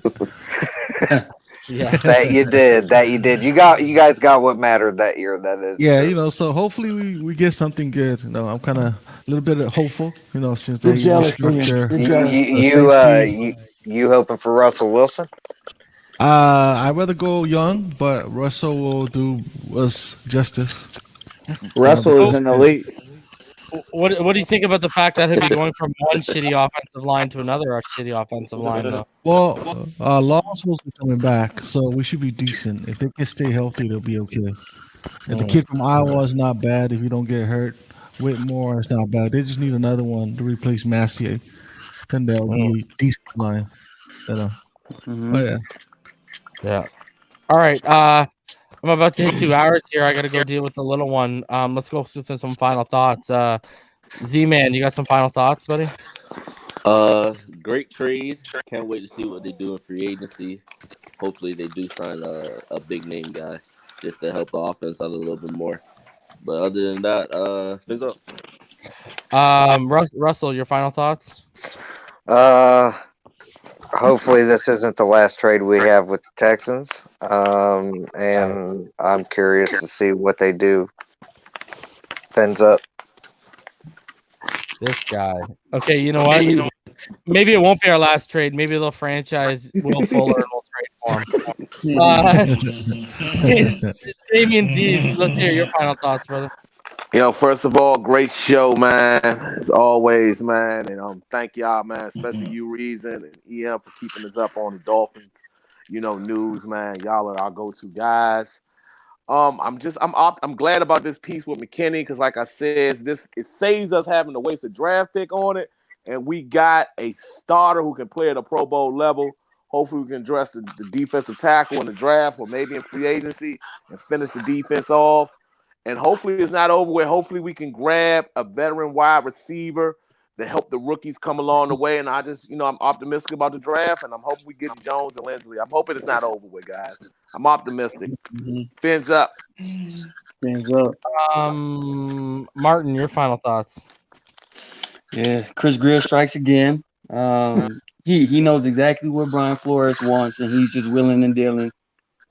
Without our permission, by the way. Everything is very secret with this guy. So I'm loving it. And come Wednesday, boy, just put on our seatbelts, man. Let's strap it up because it's about to get real quick. Fins up. Yeah. And deals can be agreed to in principle tomorrow, so it might even get tomorrow, right? Midnight tonight. Man, y'all gonna have me up all night, man. Reason you're doing a free agency show tomorrow, or you gonna wait till Wednesday? I'm going live tomorrow. I'm going live tomorrow. Okay. What time? What time? I don't know yet. And then I might have to go live twice because I put my kid down around 12, so I might go live around 12:30 Eastern till about 3, and then at night, depending on what happens, I might do 2. And then on Wednesday, when free agency opens up, I'll be live. I have Benjamin Albright here at 2 p.m. And then after our interview, which I'm sure will only be like an hour and a half, I'm going to go live again. I know Jeremy Klump and other guys will be joining too. So we'll see how that rolls. Wow, we're going to have a reason-thon. Yeah, I know. It's going to be a lot this week. So I also got to follow up with Quinn Meneras and get him locked in this week. Man. Yeah, I like him. And now I don't know whether I'm dropping a linebacker big board or not, so we'll see how that one goes. Yeah. All right, Powerhouse, your final thoughts, buddy. Yeah, man, I love this move, man. I'm more excited for tomorrow. It got me a little worried before I made this move, but now I'm looking forward to it, to free agency. And yeah, fins up. Liam, let's hear your final thoughts. Great show as usual, man. Salute, man. Awesome job. He cannot say fins up. Fins up. One day. No, I say absolutely. All right, that's good. That's good. Florida born, Kentucky grown. Let's hear your final thoughts, buddy. I just first off want to say thank you, Reason, EM, all of y'all, for letting a dumb country boy like me get on. Every time I'm learning more and more from you guys. And pretty much every time, right when you get nervous, Greer comes out with something up his sleeve. This restores my confidence. I really feel like we're going to get Lindsley in this free agency. I'm praying. Fins up. Yes, sir. There you go. I know. That's greatly appreciated, man. Y'all need to buckle up. It's going to be a crazy night tonight. It's going to be a crazy day tomorrow. It's going to be a crazy day. You're going to see a hell of a lot more reason than you want to or may want to. It's going to be a busy time. I just love Greer. Every time we all feel a little low, a little down about what's maybe happening, he pulls the rabbit out of the hat, man, and just keep the faith. Go Fins. Pyro, you joined for final thoughts. Let's hear your final thoughts, buddy. Well, man, I love this move. The Texans, I'm telling you, they're just the Walmart bargain bin of the NFL right now. We just love to find some good little neat stuff for cheap. I mean, it's gonna be very interesting to see what they do for Ian moving forward because we lost a little depth, but it'll be interesting to see what they do during to address that position. And it's been a while since I said this, but as always, and I mean always, no Najee. Root against the Texans. Love it. All right, your final thoughts. Oh man, where do I start, bro? But shout out to everybody. Shout out to everybody that's always coming on to support the platform, to support Reason, because y'all know Phinside NFL is the absolute truth. That has been established. So, with that being said, man, this trade, I couldn't be any more happier, as I stated earlier. I truly think our defense, with maybe one or two moves, I think this move is going to greatly improve what we already have established last year. So I think the Dolphins realized that they needed an upgrade at that position on the interior, and they knew how deficient we were, against the run. So again, we're sitting here today. We have Raekwon Davis in the middle. We have Agba. We've got Van Ginkel. We've got Benardrick McKinney as an interior presence on his defense, in addition to the secondary. We're talking top 5 just in scoring. We could be number 1 overall. You know what I mean? In every statistical category, yards, the whole 9. If they stay healthy, yeah. Yeah, if everybody stays healthy, everything stays on track, we could be the number 1 overall in every statistical category.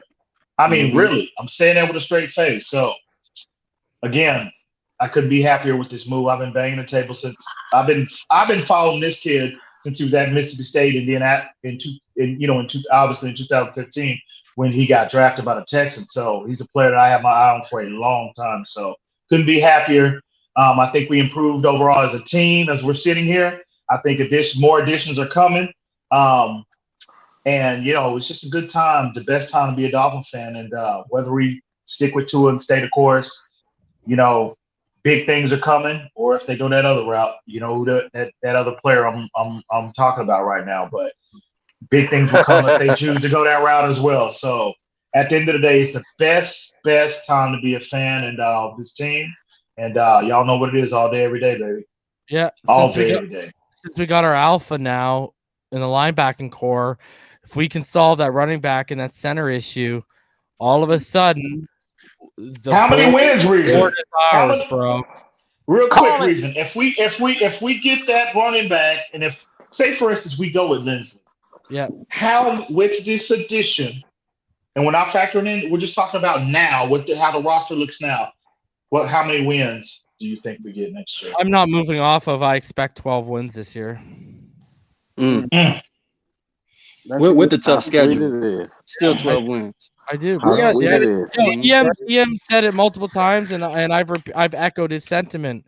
The expectations are here, Mr. Flores. Yeah. 17 games this year, right?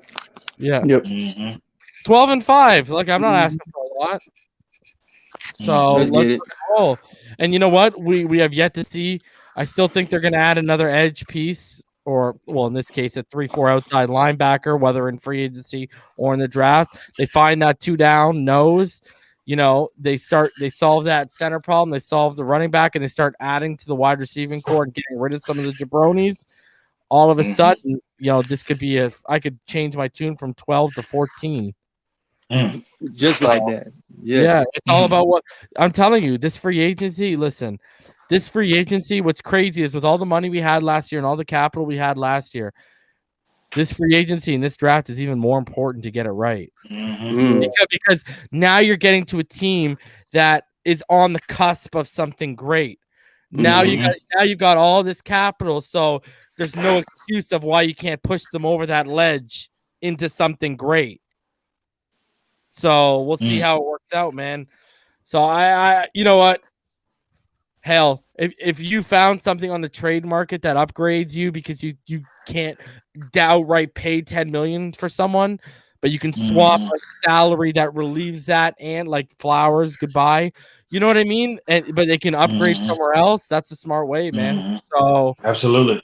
That's why I love this trade. Absolutely. You know, we were looking at the linebacker. You know, we were all looking at the linebacker. Do we want to pay $14 million for Levante David? You know, we were looking at all these different guys out there. You know, we brought up Von Miller earlier, the money he's going to cost. Do we want to pay all these guys? Well, they said, yo, there's someone on the trade market who's a perfect scheme fit, and he gives us $2 million cap relief. I got a question or a reason. Would you still get Denzel? Perryman, yeah. Yeah.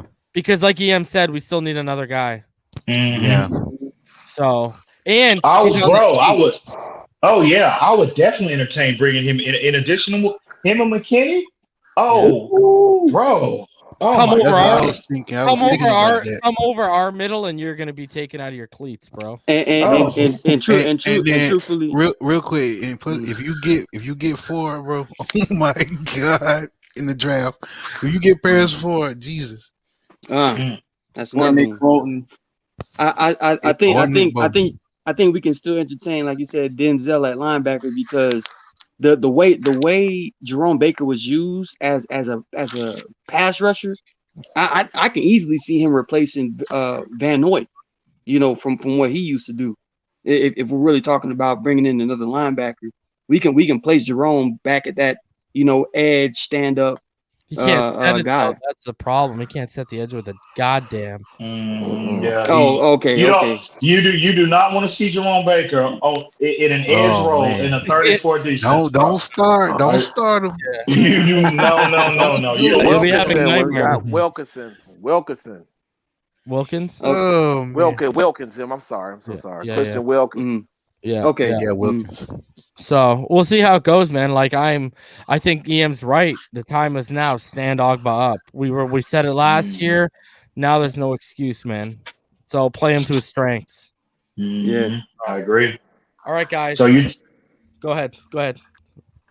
No, I was just gonna say, bro. I mean, damn, he had 9.5 sacks, primarily being deployed as an interior player. Damn. I mean, you can see 14, 15 if he gets more chances to impact the passer, bro. Sign him now, then. Please. Come on, man. You know, so yeah. Can't wait, baby. Fins up, God damn it. Sorry, Reason. I apologize, bro. No, you're all right, peace. Have a good night, everyone. Well, y'all be good. Y'all be safe. If some breaks, we'll be back. So. Oh yeah. That's what I'm talking about. Fins up, baby. Peace, fellas.